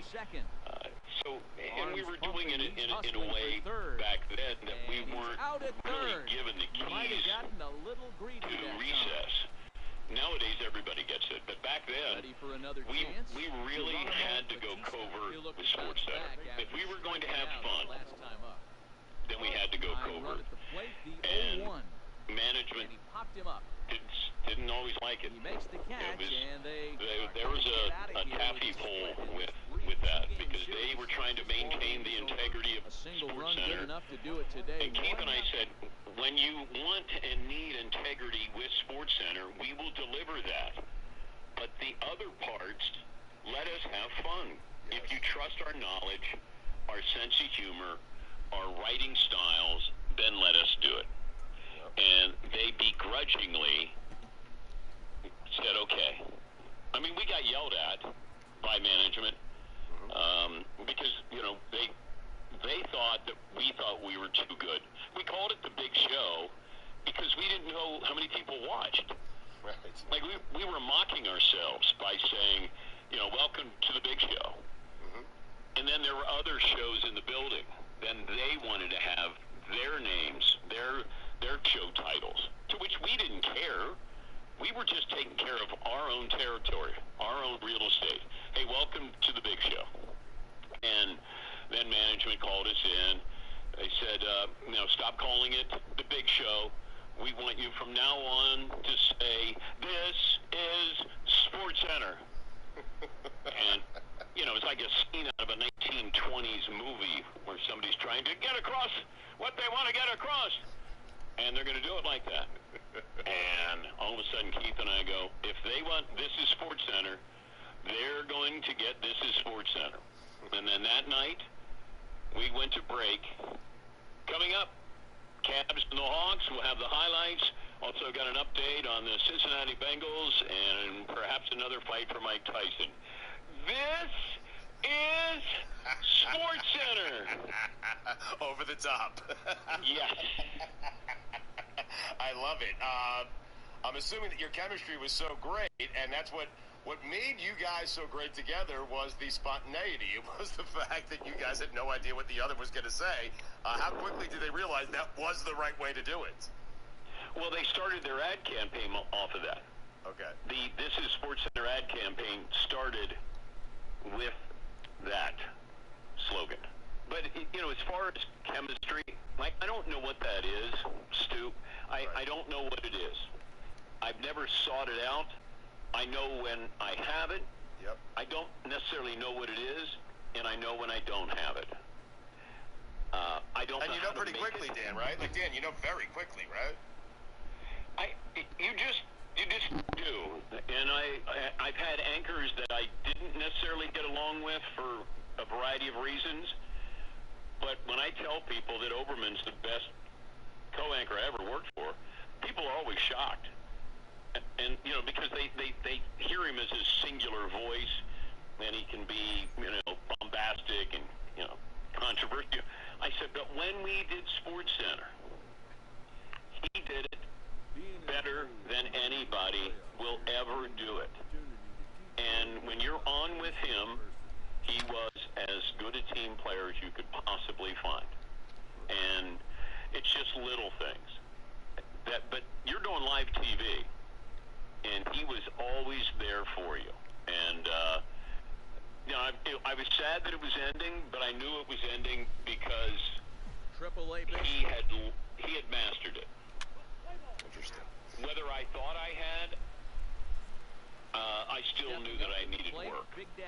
He, in his mind, I think, just he comes in, takes over a company, makes it better, and then he leaves. And then he gets to Fox, and and then we had a falling out there because Kevin Frazier is the best co-anchor he's ever worked with, right out of the gate. And I said, all right, pack a lunch there, dude. You're going to need it because you ain't beating us. And so, we were frosty to one another for a while, but we come and go with our relationship, and I'm glad that I'm in touch with him a little bit more thanks to the 40th anniversary of SportsCenter. He was a great teammate. He really was, and he could write his show in 10 minutes. And there he goes towards second. He can write a really good show in 10 minutes. Absolutely. It would take me an hour and a half. The runner. Tough luck that time as he got stuck. And that's just who Keith is. He very good command of the language, and he'll just get a thought, and then that's it. And then he moves on to the next one. He goes back. I'd always go back and go, was that they or their? Like, okay. Or and, you know, they might be changing things, but he would do it, and then he would be done. And it was pretty incredible to see it. As most of us have found out the hard way, getting into debt is easy. Getting out, very, very hard, especially if your FICO score isn't great. Thankfully now, there's Upstart.com, the revolutionary lending platform that knows you're more than just your credit score. It offers smarter interest rates to help you pay off high-interest rate credit card debt. Upstart goes beyond the traditional FICO scores. When assessing your credit worthiness, they actually reward you based on your education and job history in the form of a smarter interest rate. Upstart makes it fast, simple, and easy to check your rate in just a few minutes without affecting your credit score. That's a very important part right there. The best part? Once the loan is approved, most people get their funds the very next business day. The next day, over 200,000 people have used Upstart to pay off credit cards, student loans, fund their wedding, or to make a large purchase. Free yourself from the burden of high-interest credit card debt by consolidating everything into one monthly payment with Upstart. See why Upstart is ranked #1 in their category with over 300 businesses on Trustpilot, and hurry to upstart.com/Stu to find out how low your Upstart rate is. Checking your rate only takes a few minutes and won't affect your credit. That's upstart.com/Stu. Do it today. Upstart.com/Stu. We're gonna play a game with you in a minute, if it's okay with you. Berman, Overman, or Bob Lee. A series of questions, and you tell us the one most likely. You'll just give us the answer, and your only choices will be Berman, Overman, or Bob Lee. Is that good with you? Yeah. Dan Patrick with us here on Stupidity. But back to the wedding for a second before we get to that. Dan, that has to feel good. You're at a wedding, okay? There are a ton of people from ESPN there, younger people, talent, and everyone is gravitating towards you out of respect because you're the guy that we grew up watching on television. This is SportsCenter, The Big Show, you, Keith Olbermann. I mean, you're the guy. That has to feel good for you, Dan. At that wedding, everyone coming up and wanting to meet you and wanting to hear stories and get advice from you. That has to feel good doing that with multiple cocktails in your system. Well, when Dan reached out to me, and I will say this again, when I was going through my health issues, Le Batard stayed in touch with me religiously. I would go in for a chemo treatment, and then he would follow up. He would ask about things. He asked me about my kidney stones that were 2 weeks ago. He follows up, and I've never been close to him, but I've seen him usually when Miami was doing something in the playoffs, and I'd always say hello. I always admired his writing, and but I was never around him, and I don't know. We just kind of touch base. He knew that I was starting a new diet. You guys were doing a show in New York. He said, I'd love to go to lunch with you. So I made a special trip into the city and went to lunch with him. And he was just a whole different person. Health-wise, happiness, in love. One more look at the final line score there. I said, great pitching performance that led it's great. guys to the victory. I'm happy for you because I'm going to guess he got cynical and got down and all the things that can happen. But he just was there for me. And when he said, I want you to come to my wedding, and I said, all right. I said, I'll come down probably for less than 24 hours. My only stipulation is Stu Gatz doesn't sit at my table. And I didn't. I was 4.5 hours late, so you were like, oh, I know.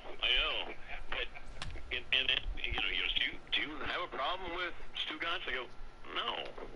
How can I have a problem with Stu Gatz? I don't really know him. Right. We had that one dinner at Joe Stone's. I'd probably have a problem with him. But no, I have a problem with it. And then to see some of the staff on Dan's show. And what I admire is, I do love talking to Le Batard, but the guys behind the scenes, they're the ones that give you honesty. They're the ones that'll say, hey, man, your man cave, you got that. where'd you get that? Or, you know, it could be something real small, but they still acknowledge it. A lot of shows won't compliment another show for some reason because, well, you can't, you know. We're rivals, and I don't subscribe to that. You know, I don't have enough time. Right. That's what I love the most is it was just your guys feeling comfortable enough to come over and saying something. Whatever it is, you know, we talked about. I think it was only odd when Katie Nolan lifted up the table and said, "You Dan Patrick." Turned on that one and crushed it. In front of about 20 people. Yep, I was standing right there, Dan. I wanna see here. I'm gonna give you the exact quote. And that gets through for a one-out base hit. Just so. Oh, you checking out the videos? I believe it was go yourself to Patrick, but who's keeping score? So some guys that just have a knack of zero. I guess that's a big difference from go yourself, Dan Patrick. The throw pulls it And off the bag. I followed up when she said that to me. I said, you know, 5 guys from the Levitard show raised their hands when you Open said to send him packing. Pitch go on its way. yourself, Dan Patrick. And there's a base hit on the line. They were on my side, I think. Yes.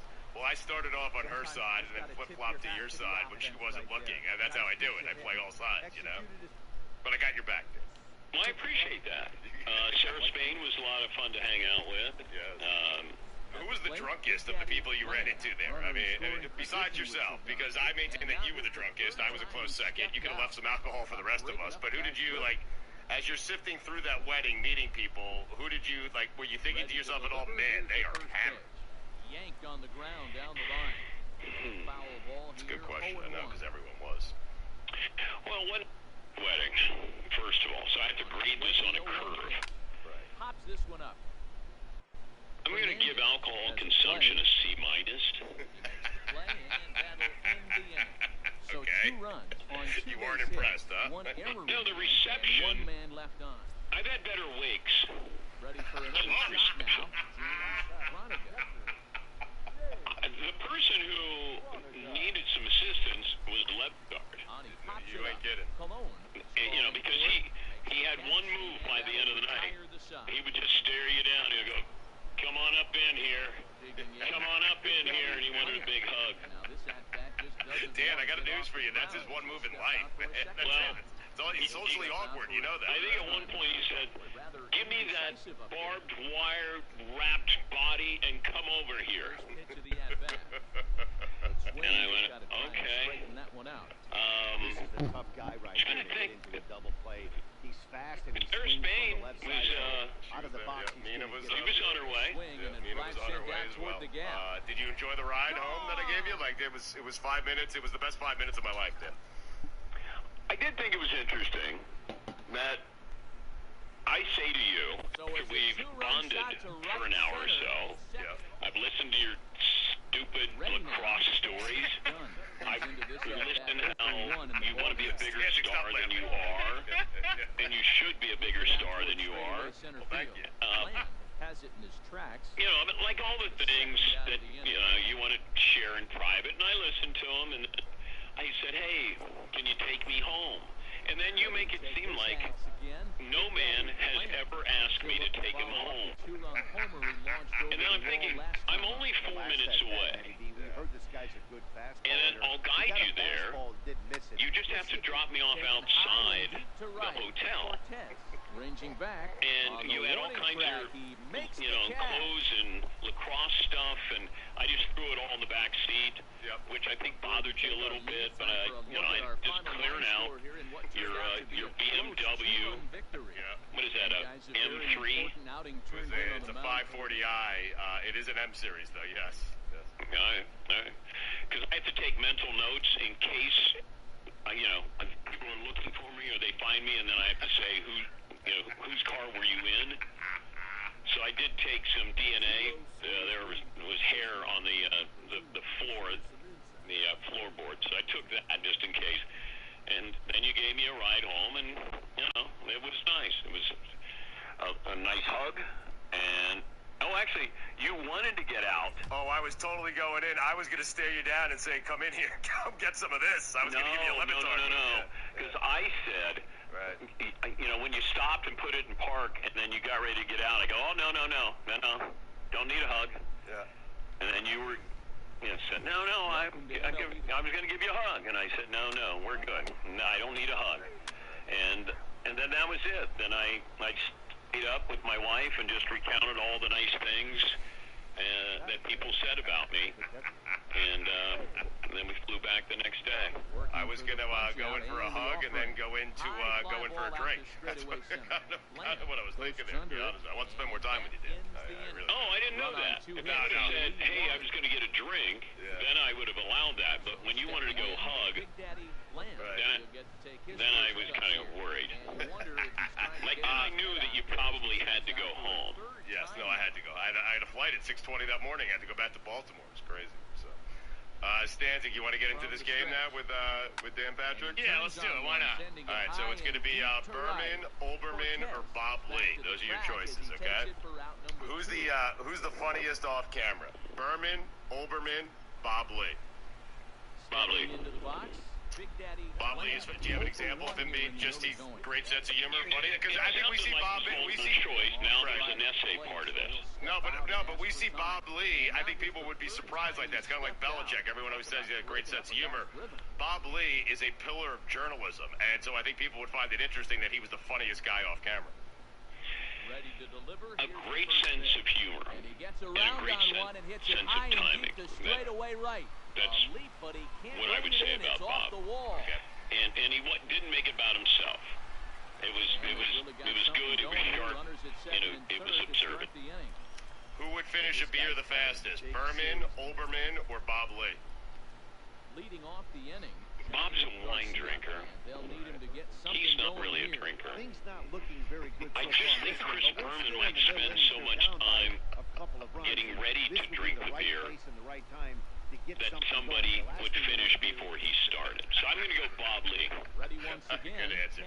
Who would give the best man speech at a wedding? Berman, Olbermann, Bob Lee. Looking to keep this a one-run game. The pitch lifted out towards straightaway center field. I'll lean begrudgingly towards Bob Lee. Can't get there, so the inning I want every answer to be Bob Lee, by the way. Because Keith's Rolodex is different. And what he would choose to do, he might go so random, so rogue. The fans are not whereas Bob would probably keep it just outside the line. There's simply no excuse for that. And everyone in the ballpark knows it. We'll see if he can shake it off and get out of the top half of this inning. Best golfer, Berman, Olbermann, Bob Lee.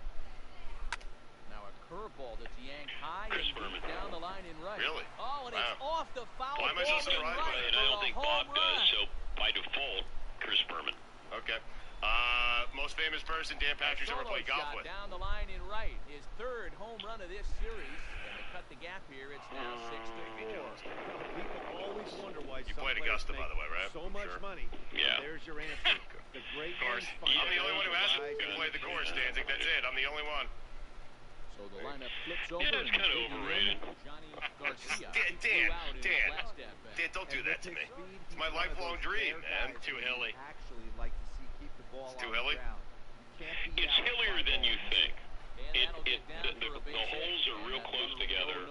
There's more undulation. The greens are, McCormick and their runners at the corners have that undulation in them. There's more break. The topography is really interesting at Augusta.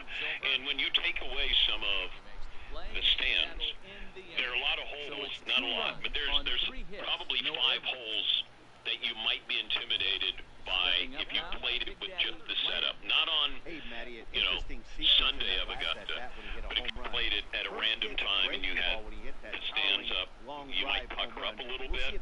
But, 12 is, it's not a hard hole. It's 149 yards, and, you take your 8-iron or 7-iron if there's wind, and, you don't get greedy for anything, and then you just try to put it in a safe place and get out of there with a par.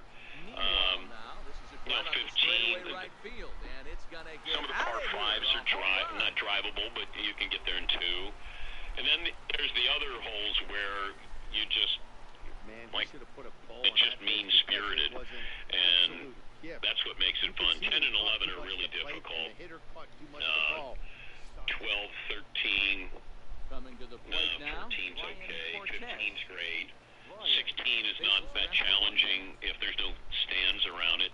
17 was difficult. 18, if you're coming out of the chute, it looks like those leaves are growing.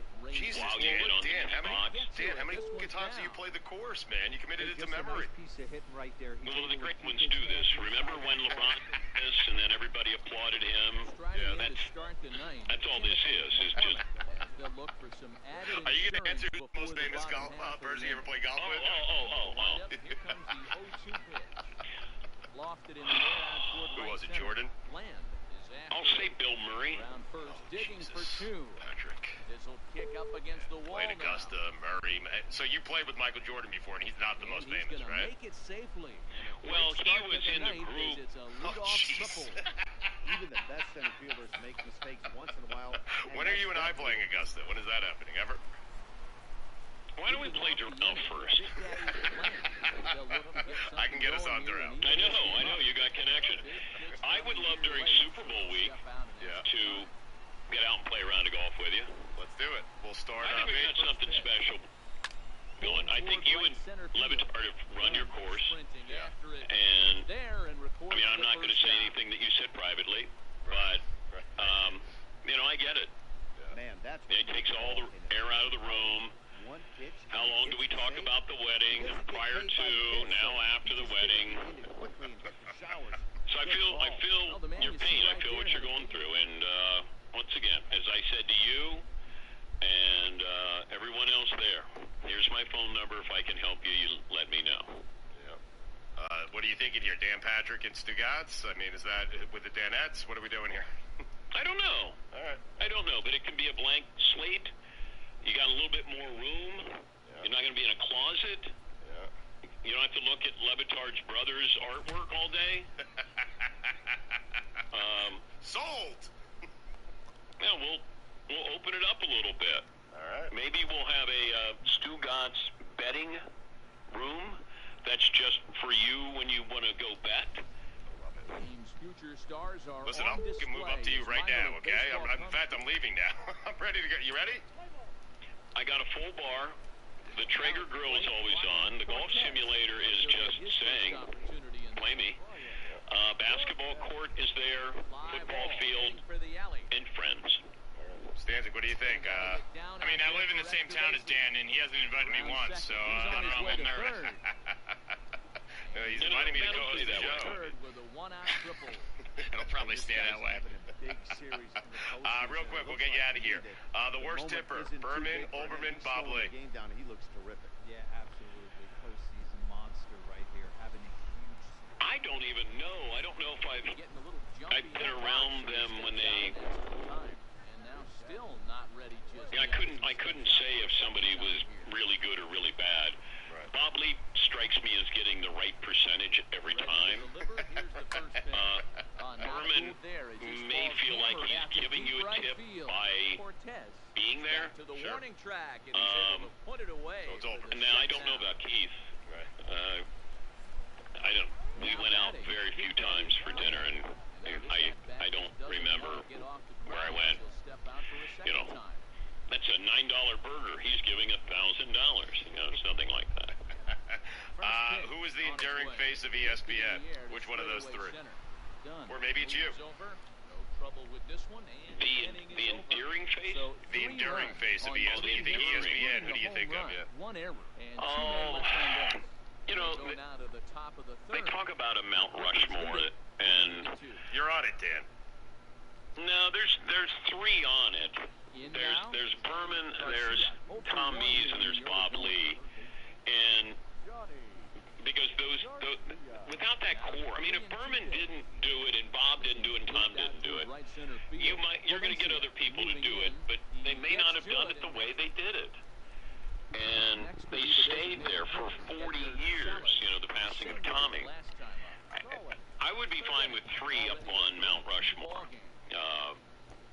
I would. I think Michael and Tony on Pardon the Interruption have had more of an impact on other shows than any show has had in the last 20 years. They spawned a lot of imitators. And thank God they did, because Keith and I would get blamed because we had spawned all these imitators that were sports anchors.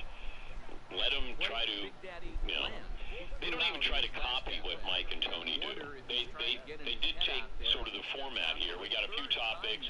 We don't have to talk about them very long, but let's argue. And Mike and Tony discuss. Everybody else yells. And you gotta have your hot take. And so I think that those guys have been as influential as anybody has at ESPN. All right, I'll get you out of here, but I found this part to be very interesting.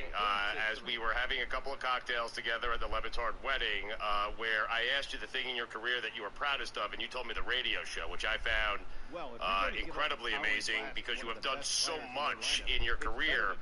But why the radio show? We love it. Listen, I know I'm constantly blasting you, and it's all fun, right? I don't think the audience realizes that there is a mutual respect between shows. We're not competitive with one another. Dan loves you. You love Dan. I love your staff. I love you. I'm not certain if you love me. But why the radio? Of all the things you've done, Dan, that took me by surprise. Why is the... I might want to move that ball up and down.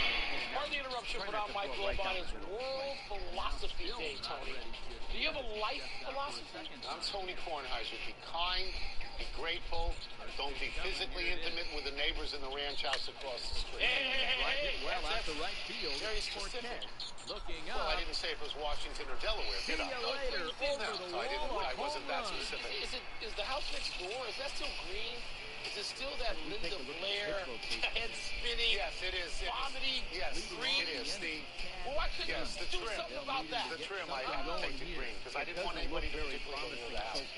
Very simple. Let's see. That's why it's the little house. Down by Welcome a to bundle. PTI, It's boys time and to girls. get In some today's base runners episode, the and Clippers beat hopefully the a long ball Celtics. to get them back into Memphis this. appeals the James Wiseman suspension, and Eric Weddle won't snitch on the Ravens. But we begin today with the allegation by Myles Garrett that Mason Rudolph aimed a racial slur at him before Garrett swung his helmet at Rudolph. This whole act is a week old, and Garrett had not publicly made this charge before. Rudolph vehemently denied that he said any such thing.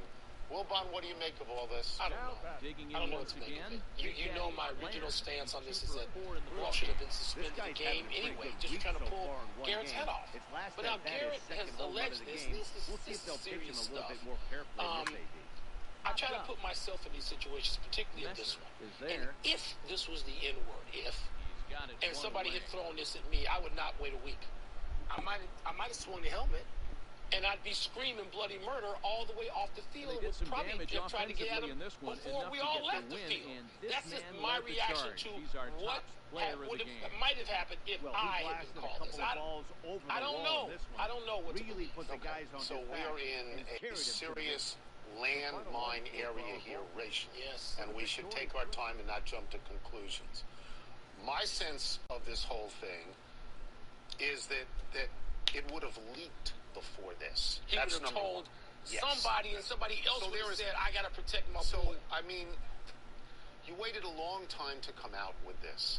I think it is incumbent upon the NFL or somebody else, but I think the NFL, if this charge was brought up in a hearing to reduce a penalty, which, by the way, was not reduced, and the NFL said that it found no evidence that this was said. But if it was brought up before the NFL that way, and all of the stuff is out there today, I think we have to know what the slur was. I think we have to have... I think we know. No, I don't know that we know. I presume I know. Everyone presumes that, but I think we need to know what it was. Okay. And then I would go into reporter mode, and you might do the same thing.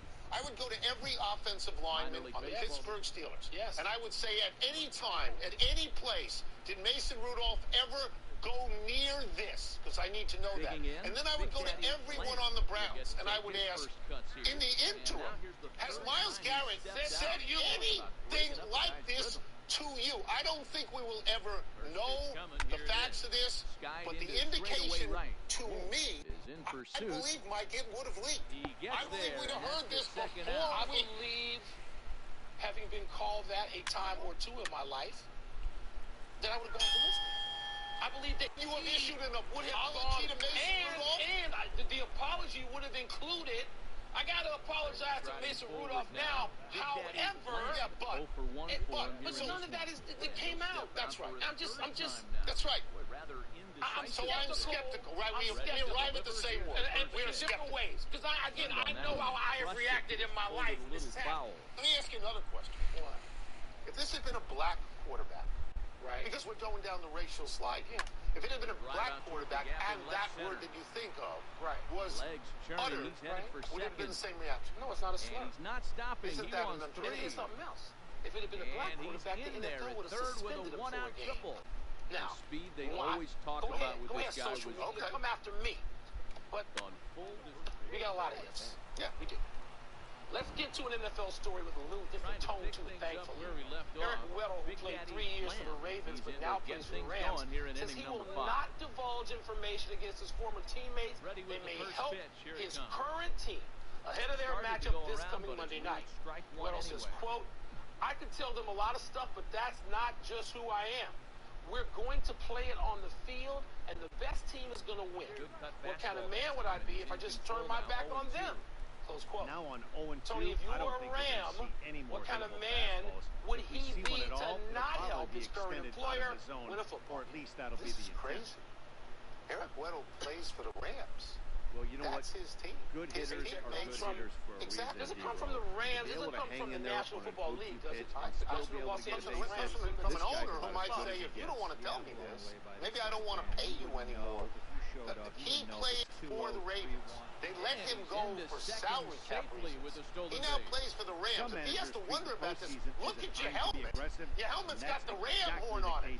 You have to help the Rams. This is not about your integrity. This is about who you're lining up with. You know, there's a commercial on TV. It was on a while ago. It was probably so corny they got rid of it. And it talked about sportsmanship.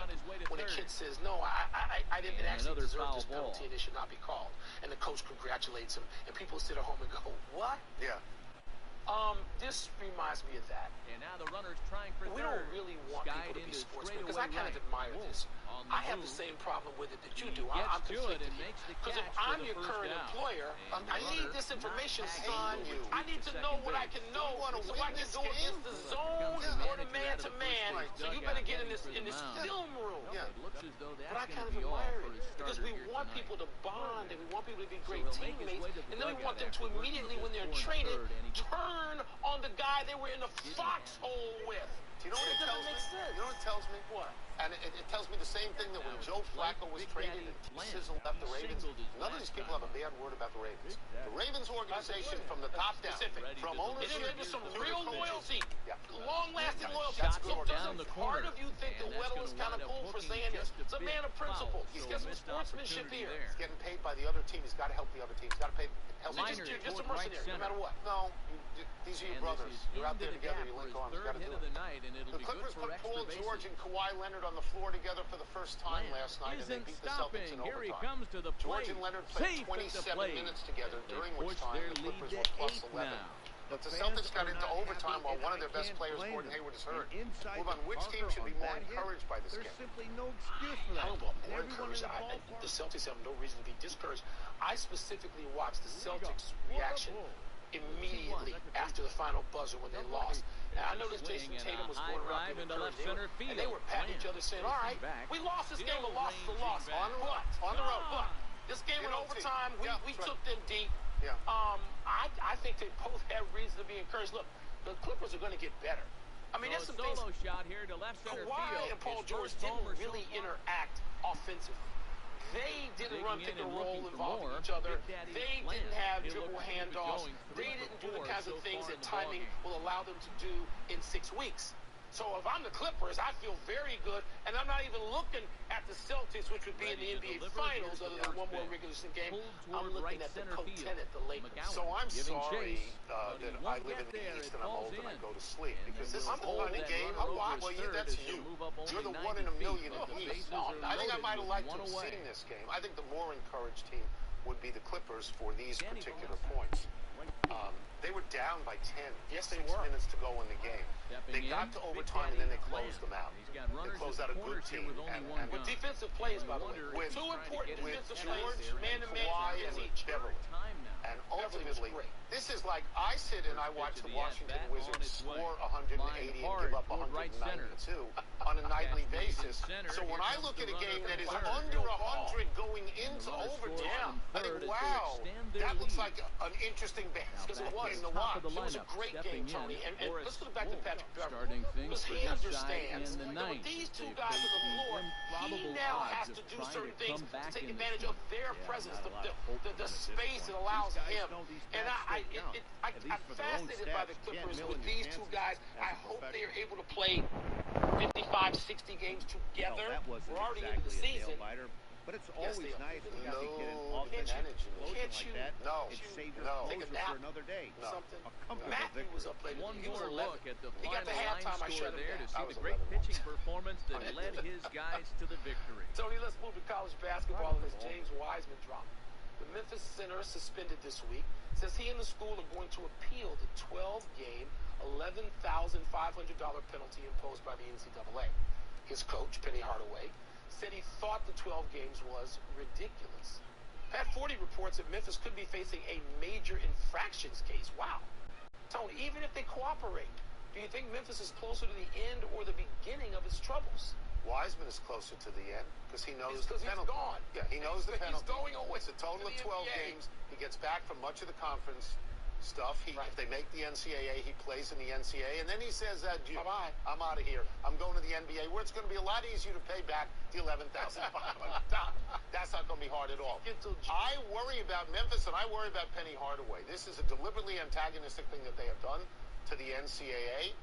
Even appealing this thing in the way they have talked about it is deliberately antagonistic. And I think, you know what? I don't know if Penny Hardaway is a great coach yet, but I think it looks like he's a great recruiter. And I think that coaches in his conference and in his area wouldn't mind at all if the NCAA came back at him and said, "So you think you're above the law? We're going to slap you with some sort of suspension here, and we're going to let Mr. Wiseman go his merry way." We will have a little difference of approach here. Because if I was Penny Hardaway, more importantly, if I was the Memphis president and the athletic director and whoever runs the Memphis, I would look at the NCAA and I would say, "Go to hell. Straight to hell. We're not going to cooperate with you." They tried that and it didn't work. No. They're really trying for real. We've seen teams, we've seen schools try it and get away with it. Get away with it. They have no power of subpoena the NCAA. That's right. I would say to them one more time They so have you can power hear of me. violation. Go to hell. I'm gonna and now, since this, you give me no incentive to sit him for the 12 games. I'm gonna put him back out there for every game. Well, what are you gonna do? Catch me if you can, Barney Fife. You can't. This is your position all the time. It is not shared by the overwhelming majority of schools that belong to the NCAA. If you do something like that, they'll say to Penny Hardaway, "Hell, walking fast. You're not going to coach at a school that's eligible." The plate as they take the lead. Vegas. And how many times they actually get him? Did they get it once? Back where he Yeah. started. How many times? Only takes one. How many times they Take a send break. people down voluntarily Coming in up, Vegas? the Colts and Texans play for Riding first in. place in the AFC South tonight. Which team do you trust more? Tark was always in that pool with somebody. With the fixer. Yeah. What's the word for Luka Doncic's performance against the Dubs last night? Penny Hardaway's not Jerry Tarkanian. He's not. Call Jerry. And these times aren't those times. Call Jerry in. Let him whisper in your ear. As we watched the suburban garden gnome carefully without disturbing it, he noticed that it moves like not at all. It's inanimate and utterly without brain function. But despite that, when a garden gnome hears about how Geico not only saves people money, but also gives them access to licensed agents 24/7 online and over the phone, it's clear to them you should switch. Because yes, switching to Geico is a no-brainer. But on second thoughts, maybe don't watch garden gnomes too carefully. People might talk. Into center field, line drive base hit. It's time to fill in some blanks in What's the Word. Let's get the first one from the producer over the loudspeaker. It will be blank if the Colts beat the Texans for a second time tonight. It will be revealing. because it would mean to me that Indianapolis is getting more out of its talent than Houston is, because I think Houston has more talent. Okay, and I think that Houston should win this game because, number one, the best runner on Indianapolis, Marlon Mack, got broken hand. He's not going to play. And number two, it's in Houston. If Deshaun Watson were to have a second straight bad game because he was not that great against the Ravens, that would get people off that bandwagon a little bit. I got to tell you, Mike, I'm very surprised by Indianapolis. And Jacoby Brissett came right in to Andrew Luck, and they've been this good. This is a first-place game. It would be damning, in particular of the Texans, if they, coming off a beat-down loss to the Ravens, then lose at home in a must-division game. This sort of, we're getting double-digit games in now. We are getting to must. And it would be damning if the Houston Texans, who I always think less of than you. You seem to sort of like what they have. I think they have talent. They don't particularly go anywhere. I think they're particularly disappointing now at this stage where they have veteran teams and they have a capable quarterback, more than capable, and they ought to win. Next, Le'Veon Bell's vow not to let the NFL test him for HGH again is blank. It is poking the bear. I understand that Le'Veon Bell doesn't want these HGH tests because they're invasive, because they are blood tests. And I understand that he's upset because apparently the NFL, he says, has tested him 5 times in the last 10 weeks for HGH. But this is the NFL. They can pull you out of line and test you every 2 hours if they want to do that. And Le'Veon Bell in his career was suspended for drug use, was he not, at some point? So to me, this just guarantees you that you will get tested more often. Okay, and that's why his vow is hollow. It's first of all, he objected after they did it once, and they said, come back a second time. He was annoyed after a second time.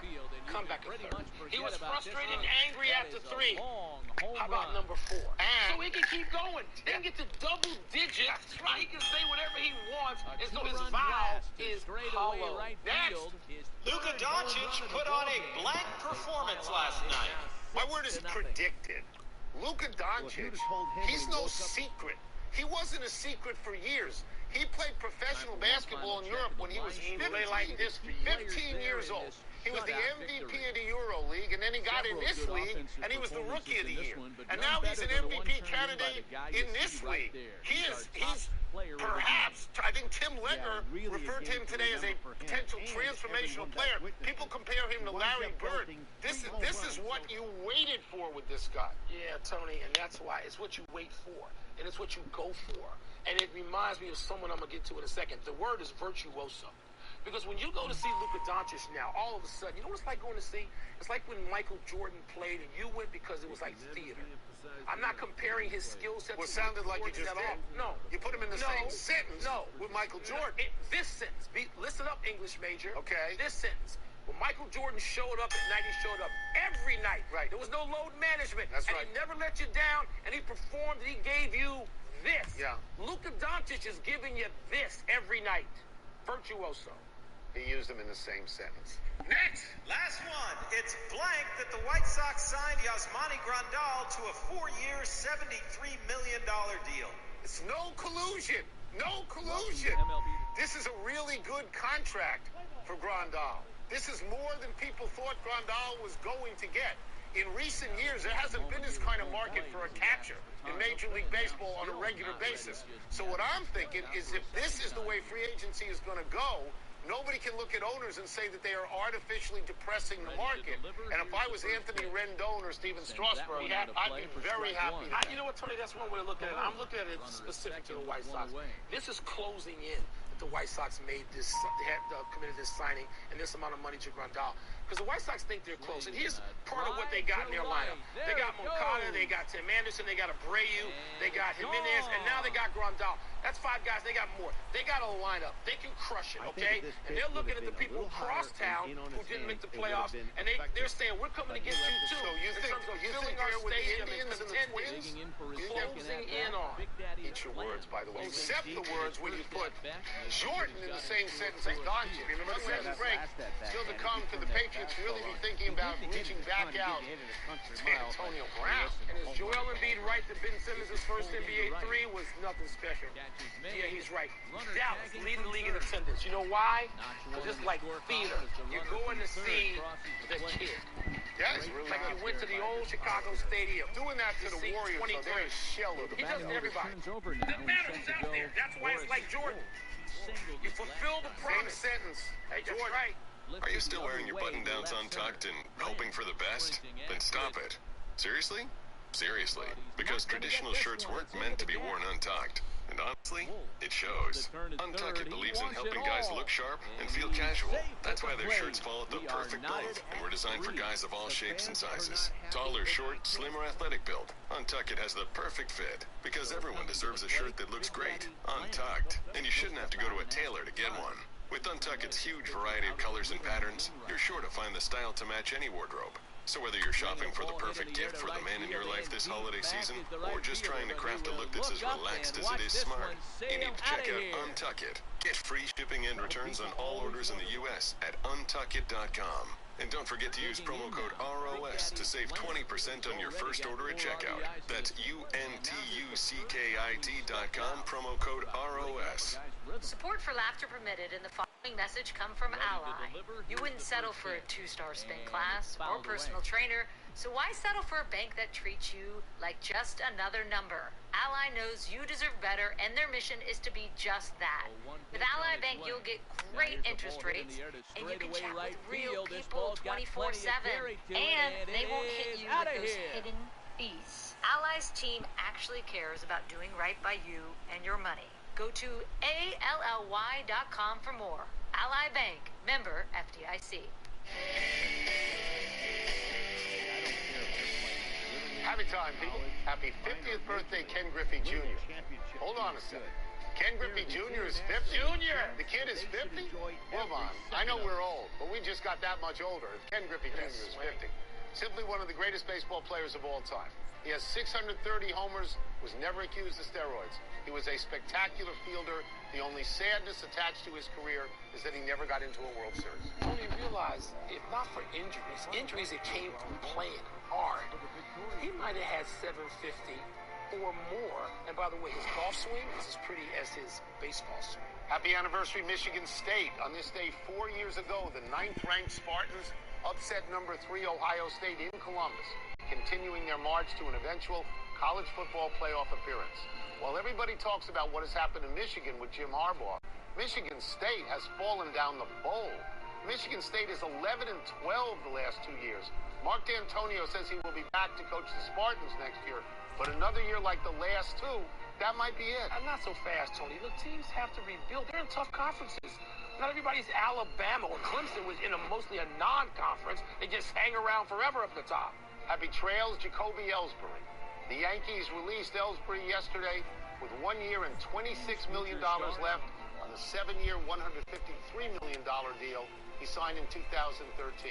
Ellsbury has not played at all since the 2017 ALCS due to a variety of injuries, including hip surgery, and ends his time with the Yankees playing in just 520 out of a possible 1,134 games. Man, Hold on, the guy was a great player. He's 36. Do you think anybody picks him up? Maybe for the minimum, they can do that and take a chance to see if his body can rest and get back in the kind of condition he used to be.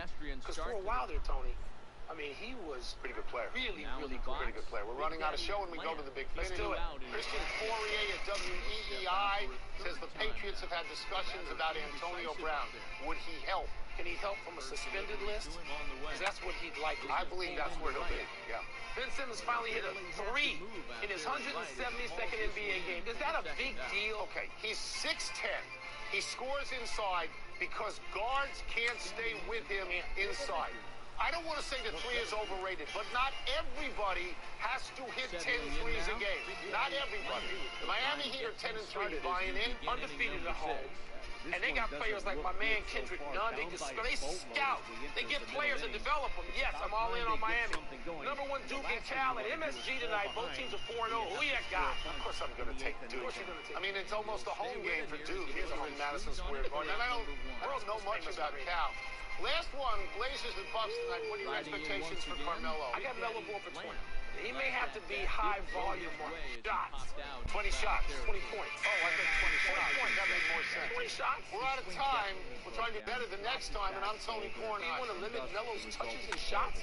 I'm Mike Wilbon. Same time tomorrow, Knuckleheads. You can get the PTI podcast on the ESPN app or Apple Podcast. Touches are his shots. Kai Moon leading D1 in women's basketball scoring. Wow. Swing and a high, deep drive headed for the right field corner. Pardon the interruption, but I'm Mike Wilbon. Tony, a new study says it's the quality of friendships that matters, not the quantity. So how would you rate our friendship? Tony Kornheiser. You consider us friends? So I get these questions a lot. I get, do you and Mike really like each other? And I say, yeah, we do. You must get the same question. I say, yeah, we do. Because people then say, everybody else has been together for any length of time. Hates each other. Even brothers hate each other and won't perform together. And I said, no, we're good. We're actually good. We should get a raise. I'm happy.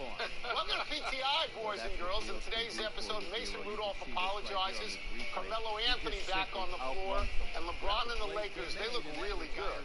But we begin today with the college football rankings that have Alabama again at number 5, just outside the Magic playoff number.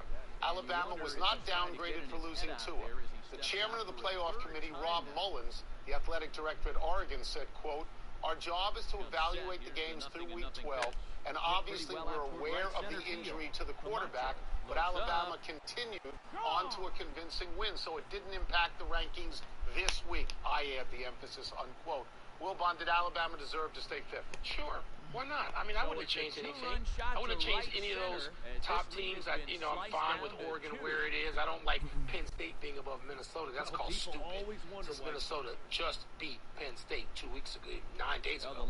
So, no, that's the only thing I would quibble with, and they're further down. So, no, Alabama won its game.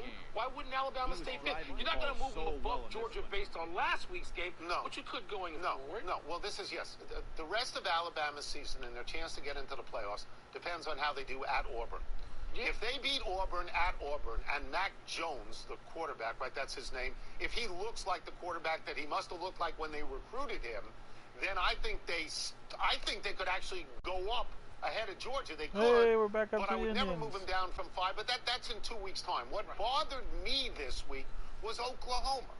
Oklahoma moved up 1 spot from 10 to 9. Oklahoma beat an undefeated team at that place. So how high would you have had them? I would have put them 7 or 8. I'd say 7. I would have put them 7 or 8. I mean, so this is a direct slap at the Big 12. This is saying the Big 12 isn't as good as the Pac-12, which brings me to my next point. This fella Mullins, the AD at Oregon, is the chairman of the committee. Are you gonna? I know you're confident Alabama will still get in. Yeah. And I know that Mullins says, "Oh, I recuse myself when we talk about Oregon." Do you think his pals in that room are not going to move him up into the big game? To this, that you could never have Division I people from the Power 5 conferences on the men's basketball selection committee, the women's basketball selection committee, the college football. You couldn't do it because somebody's school is going to be good. But in this case, I think it would raise an eyebrow or two. Okay, what would you what would you have them do? I'm saying that if Oregon moves in ahead of Alabama, what would then you have Mr. because they won the Pac-12, what would I have Mr. Mullins do? I'd have him walk out. He's going to be out. No, not just out of the room. Well, out of the planet. Not out of the planet. Out of the process, because there appears to be the potential for conflict. The next thing you're going to do is you'll be asking for robots to do the college football playoff. No, just umpire home plate. That's all. Home plate. You've gone too far now with this conspiracy of Oregon. No, I'm just saying it has the appearance of the possibility of a conflict. If I was the whole state of Oregon, I would say you could never come to Bandit Dudes. You could never come out here. Oh, no, don't. I want to go to Bandit Dudes. I'm going to make sure they ban it. While Myles Garrett was in New York making his appeal to the NFL, Pittsburgh Steelers quarterback Mason Rudolph spoke today about his part in that helmet-swinging brawl with Garrett last Thursday. Let us now listen to Rudolph. My natural reaction was just to get him off from on top of me. And again, I should have done a better job handling that situation. I have no ill will towards Myles Garrett. Great respect for his ability as a player. And I know that if Myles could go back, he would handle the situation differently. As for my involvement last week, there's no acceptable excuse. The bottom line is I should have done a better job keeping my composure in that situation, and it falls short of what I believe it means to be a Pittsburgh Steeler and a member of the NFL. Well, Bob, what are your thoughts on Rudolph's apology? I applaud his apology. I thought his apology was sincere. I thought it was just legit in all the areas. He touched all the right points. He had notes and he looked at them. And I'm told, I did not get a chance to see Get Up this morning, which I do often. I'm told that my man Marcus Spears and Dan Orlovsky thought that this was not particularly eligible for playoff. genuine. Was it NFL Live? Okay, I was already awake. Yeah. Regardless, I like to listen to those guys to get their take on the world of football. They slammed I don't understand this. If I was in a room with them, I would say, what? I hear the most genuine apology I've heard out of anybody in the NFL in about 30 years. So I'm going to go backwards a little bit to yesterday's show here, because you and I had not discussed Myles Garrett. I was not on the show on Friday when you discussed Myles Garrett. And I heard you say you believe that Mason Rudolph should be suspended. Suspended for a game. I did not come back at you on any level. I completely disagree. I don't think he should be suspended at all. In fact, I'm not even sure that I agree with Mike Pouncey getting 3 games coming to the aid of his teammate. Markeith. The other Pouncey. Okay, close enough. One of the Pouncey. Because they came to the aid of a teammate. A game or 2, not 3. Not 3. So I'm saying, Rudolph, this is the last play of the game, essentially, a game that is over. It's a 2-touchdown game. Yeah. And Myles Garrett is picking him up and throwing him down. I understand he grabbed at the helmet. But that's what triggered it. I didn't understand. Why is Myles Garrett throwing this guy to the ground? He shouldn't. And you can give Myles Garrett 2 years if you want. No, I don't want to give him 2 years. I'm exaggerating. I want to give him till the end of the year. The only people who've gotten this wrong so far, as always, are the NFL. Because they should have suspended Rudolph, whose apology, not only do I accept, I endorse, that's the way to apologize. He should have gotten a game. How does he not get a game? I don't think he should get anything. Without him pulling off Myles Garrett helmet, there likely is no incident. He got thrown to the ground on the last play of the game in a meaningless play. I didn't understand it. What are you, in the Tom Brady school? I can't get thrown to the ground. I'm a quarterback. I'm a golden boy. Sorry. I can't get thrown to the ground. Yeah, I know you can't get thrown to the ground. I'm surprised we led with college football today, given Tony's obsession with Carmelo Anthony. So let's jump to his first NBA appearance in a full year. Melo made only 4 of 14 shots, committed 5 turnovers and 5 fouls in 23.5 minutes. He struggled with the Pelicans' length at times, labored to defend, and was a -20, Tony, for the game. Still, his coach, Terry Stotts, said afterward, quote, "To be honest, I thought he looked good," close quote. So, given Melo's time away, are you willing to grade on the curve? To be honest, Terry Stotts had to say that. He had to say he looked good because you lose him if you don't say he looks good. Am I willing to grade him on a curve, like give him a gentleman's C? You want to go over some of these numbers again? Let's go over these numbers. Almost 24 minutes, no assists, 5 turnovers, 5 fouls, and a -20. Is that good? Because to me, that's not good. That's not good. Now, am I confident that Carmelo Anthony will help the team? Yes, I am. It's not a very good team, but he'll help the team. He'll score points. He'll do what he's supposed to do, which is take shots and score points. That's a 5-10 team right now, I think. Can he help get them in the playoffs? I don't think so. I don't know, Tony, because right now Portland is probably the most disappointing team in the league. Now, to be fair, Dame Lillard did not play last night. Right. He is the best player on the Portland Trailblazers, Carmelo or not. So that matters, and they got to get him back, and you hope back spasms don't keep Dame Lillard out for long. But Carmelo is what they need. I thought that for a while. Our friend Charles Barkley said at one point that they should go out and get Kevin Love. Well, short of Kevin Love, Carmelo, that puts you in the same vein of 4 who can stretch the floor. And as you said, Kevin Love's much better than score points right now.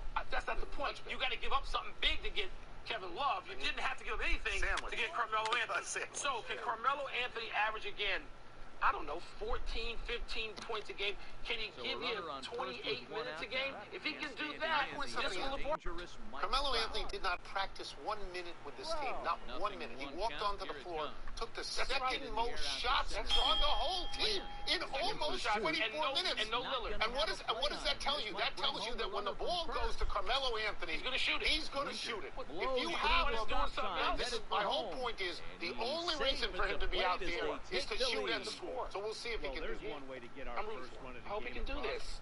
I know you get tired of Carmelo's It's a great farewell tour. It's going to last this year. Farewell tour.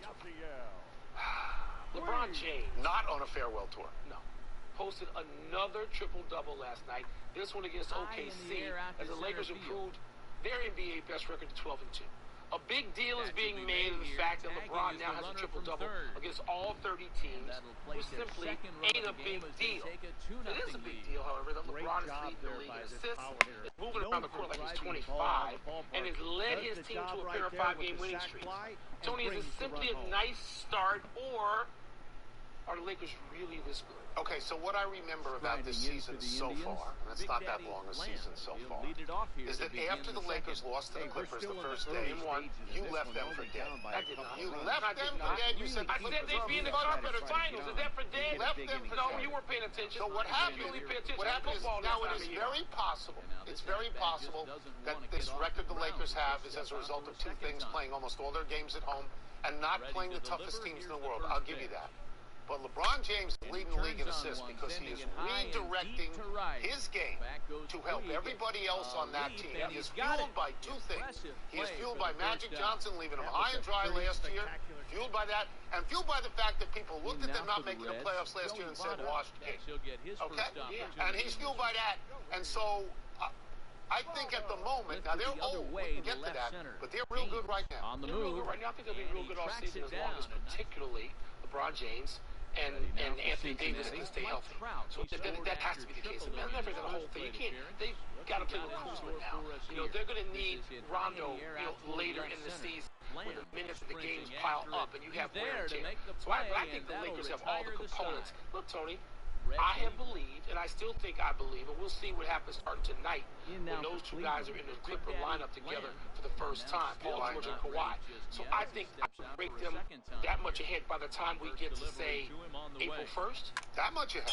I thought you had, I said that they would both be in the conference finals. Here's a problem for the Lakers. Potential problem. LeBron 34, Rondo 33.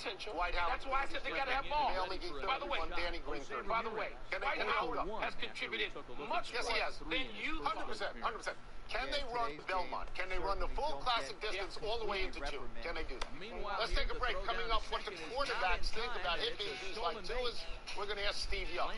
We'll also ask him how Deshaun Watson and the Texans get over being blowed out on Sunday. So you didn't think the Clippers were significantly better than the Lakers? The Clippers are just a little bit better. A little bit. George and Kawhi. Let's see. I thought you said a lot. No.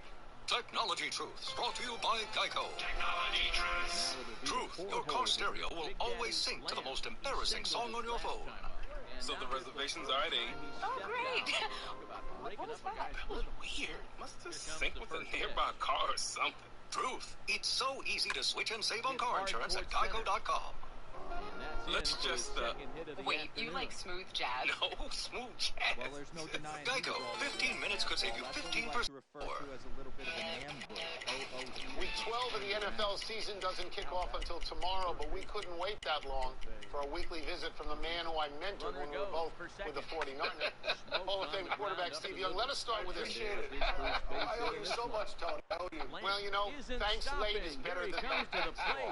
Mason Rudolph apologized today for his role in Thursday night's fight, saying he should have done a better job of keeping his composure, his word. Any advice on how to keep your composure in a situation that is so volatile like that? Yeah, well, as a quarterback, Tony, everybody knows the number one rule of quarterback is let the lineman take care of it.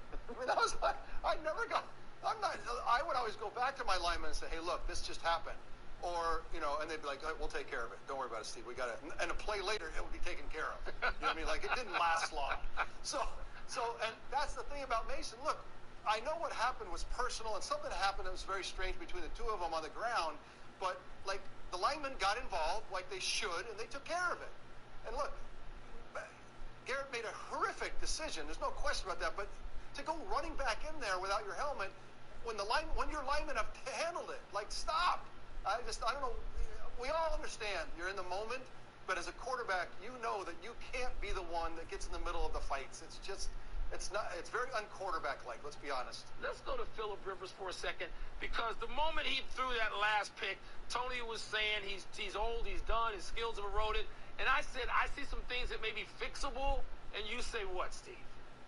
I say that he is too experienced. Look, we all know that he's a riverboat gambler. He's aggressive. He's a chippy kind of guy, and I've always loved that about him. But he's reckless now. and I said it on Monday night, he's reckless. And he's doing things that are not, they're I don't want to say dumb, but they're just not, he's a great player. And look, granted, he does not have his fastball. But look, this is a game with a lot of cheap yards. Quarterbacks are protected. You don't need your fastball if you know what you're doing. And he's experienced enough not to be so reckless and to cost games. And I've seen it now for a few weeks. And to me, all the things that he needs to be great could be great again, be fixable, because he just needs to be less reckless. Now, is it diminishing so fast that we need to, make a move? I don't think. I just think that some of the decisions he makes, like I want to say, Phillip, you got come on, you're too good. You can't be doing this. You're better than this. Let us go to Tua, a mobile lefty like yourself. Do you look at a hip injury differently than you look at an arm injury? Standing in now with runners. It really depends. I mean,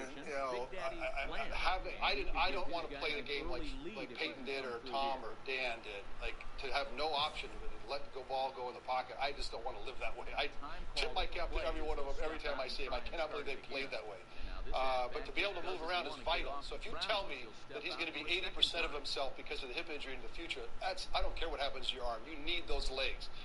And so it really becomes about recovery. If he says he's going to be 95%, 100%, both arm and leg, they're both the same. What would I rather be 90% of? I'd rather be 90% or 80% of a leg than an arm. A quarterback, obviously. And not in time as the run score. You have to have your arm. The Niners now face 3 8-2 teams in a row. Packers, at Ravens, at Saints. People are saying this is the toughest stretch in history, to which I say, shut up. Your Niners had stretches that were equally as tough, if not tougher.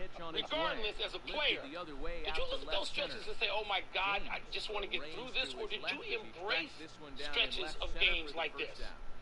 Well, remember, Michael, that's kind of how we played every game. We knew that we were going to get the best of everyone we saw.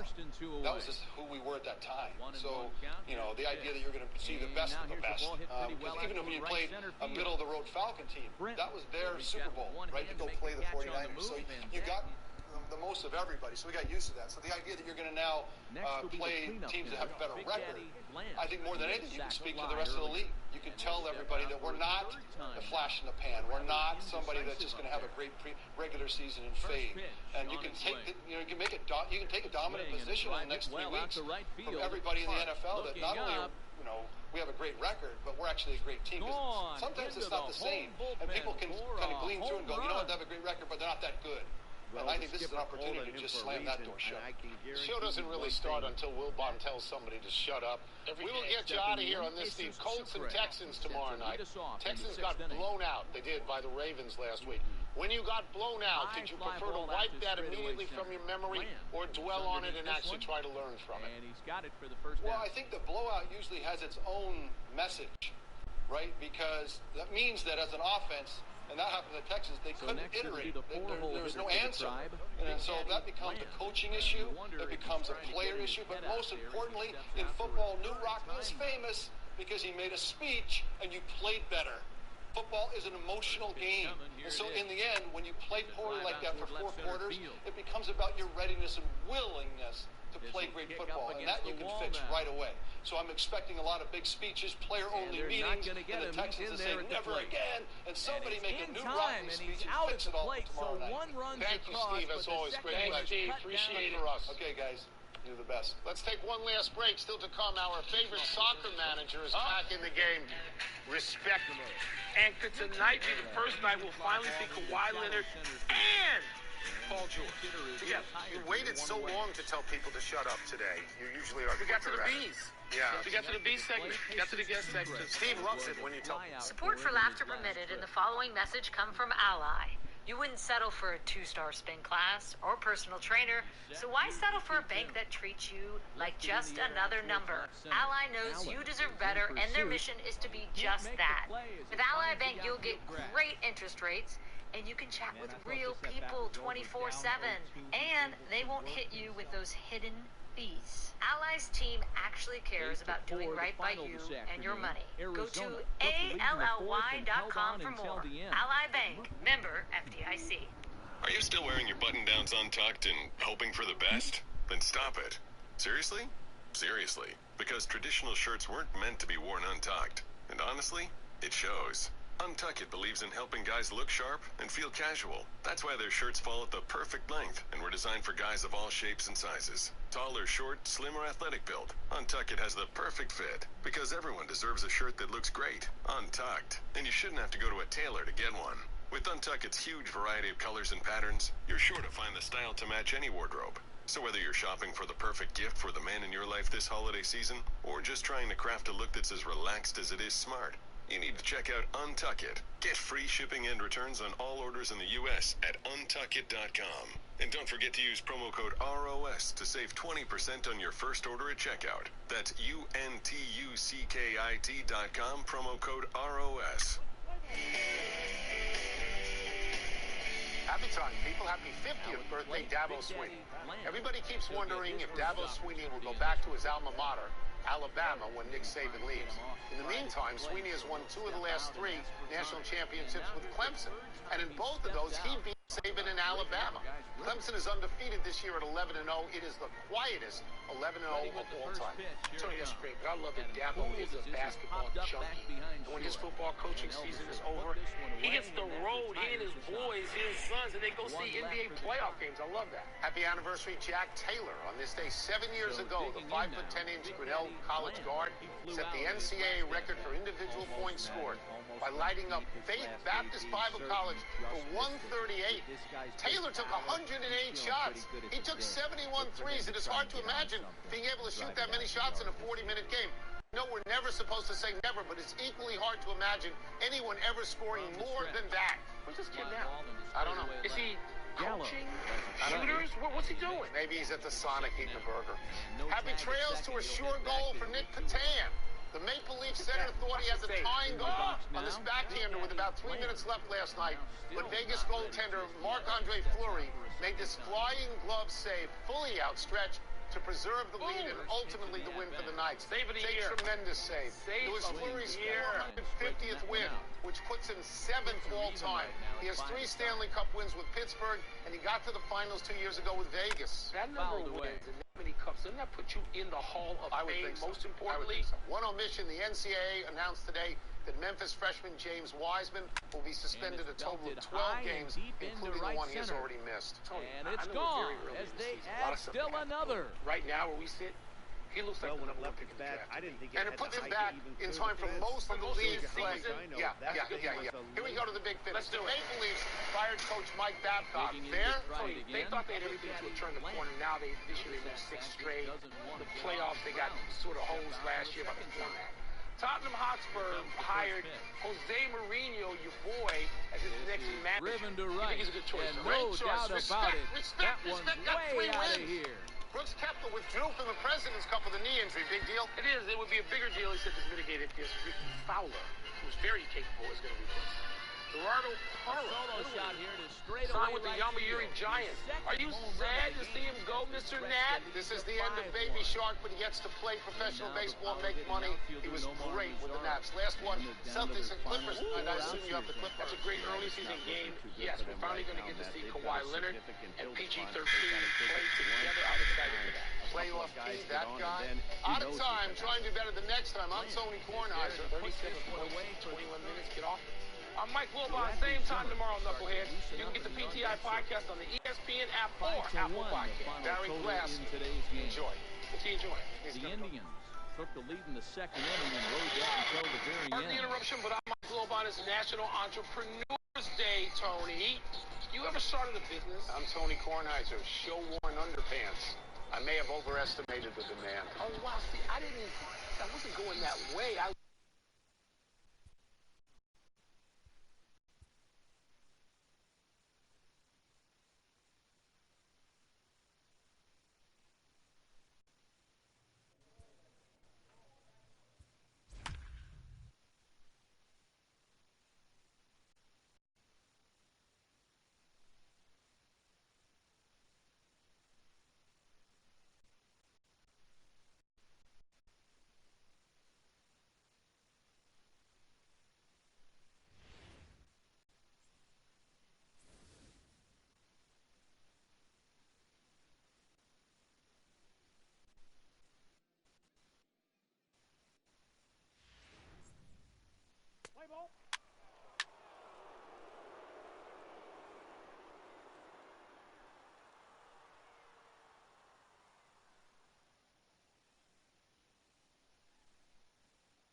So here's the cleanup hitter, Big Daddy Bland. He'll get to take his first cuts here. And he'll step out for a third time now.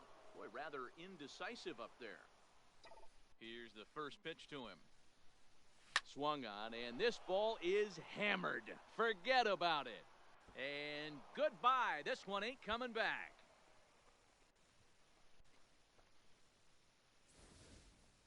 Boy, not the way you'd like to start a game, right? First inning, you come in, you give up 2 home runs. We'll see if he can regroup right here. It's not easy to sometimes come back from that.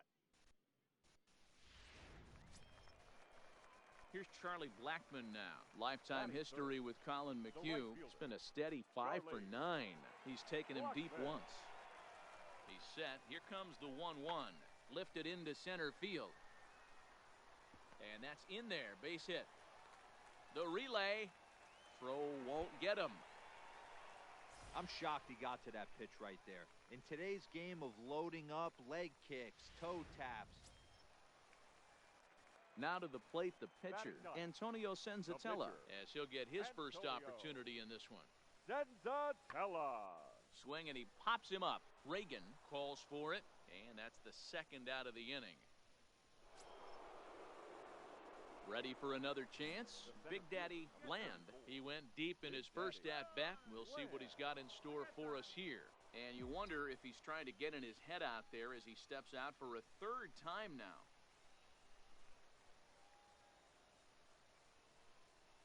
First pitch of the at-bat. There's a swing and a drive hit well out to right field, but this is taken in on the warning track as the runner will tag from second. And he's up to third safely now with 2 gone in the inning. Striding into the box, Big Daddy Bland. He comes in 1 for 2 with that home run he hit earlier. And he'll step out and ask for time. Maybe trying to get this pitcher out of the rhythm he's in right now. A swing and a shot hit down the corner. And that's going to wind up hooking just a bit foul, so a missed opportunity there. He wasn't fooling anybody with that fastball. Not fooled there as this ball's hammered out to deep right field. Gone into the home bullpen for a home run. So striding in, Big Daddy Bland. And now still not ready just yet as he steps out for a second time here.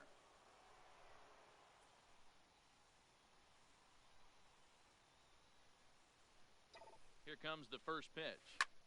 Line towards center field. Garcia is there, 2 gone.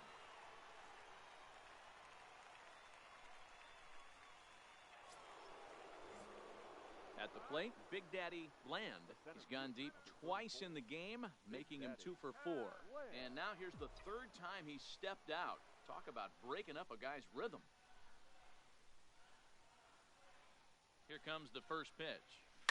There's a swing and a high, deep drive headed for the right field corner. And he just couldn't keep that ball fair as it winds up a long foul ball. He's set. Here's the 0-1. Oh, and he leaves that one right over the plate as this is sent high and deep out to right center field. And it is gone. A home run. Well, in hockey, they'd call it a hat trick. Hitting. Big Daddy Bland will stride in again as he looks to join a very elite list. We take you back to earlier. This was home run number 3 in the ball game as he'll try and join just a select few with 4 home runs in a single game. Out into right center, well hit. Around first, he's digging for second. Arms pumping, he's hustling for third. The relay throw, and he'll get in there safely.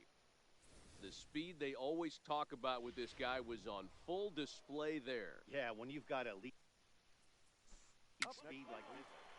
The third baseman. 14-3 is the final score in this one. The Cleveland Indians launched 6 home runs as a team in the ballgame.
Digging in now for the Mariners, Daniel Vogelback, and their runners at the corners now.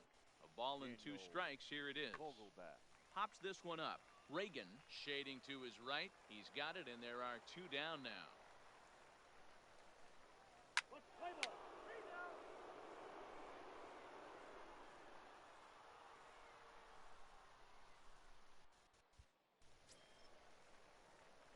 Leading off the inning, Big Daddy Bland, and they'll need him to get something going here.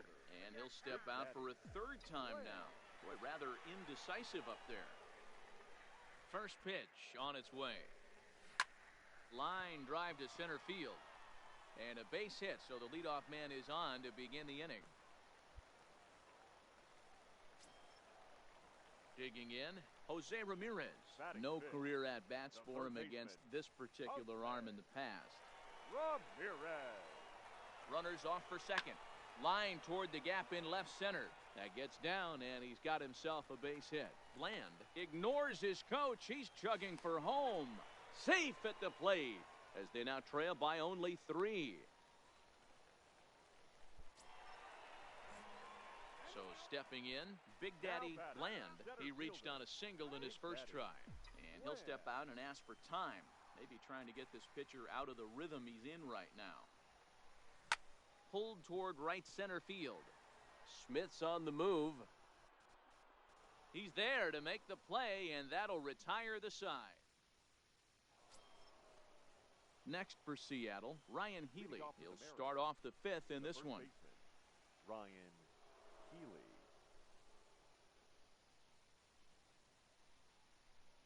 He's able to take the ball the other way here. High and deep to right center. And it's gone as they add still another.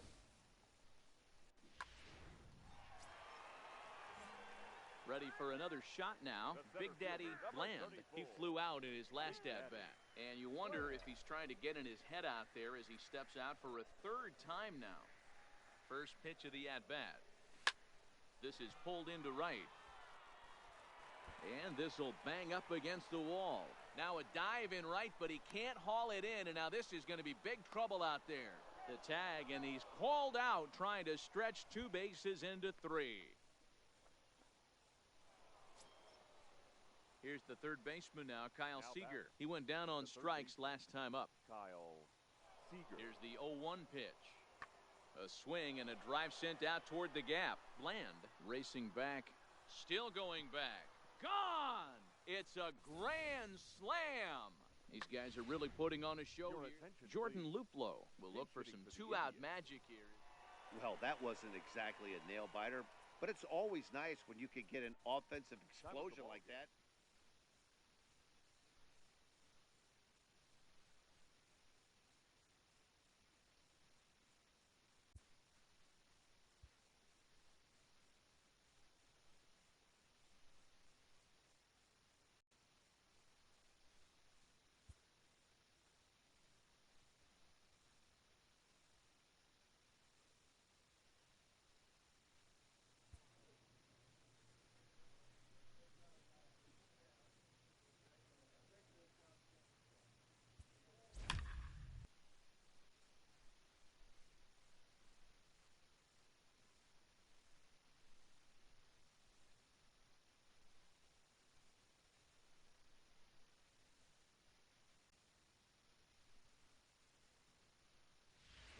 So it would appear we'll have a pinch hitter coming on now with a runner at first and 1 gone. The batter, the 3rd baseman, Big Daddy. Now time is barked out by the home plate umpire. And now this at-bat just doesn't want to get off the ground as he'll step out for a 2nd time.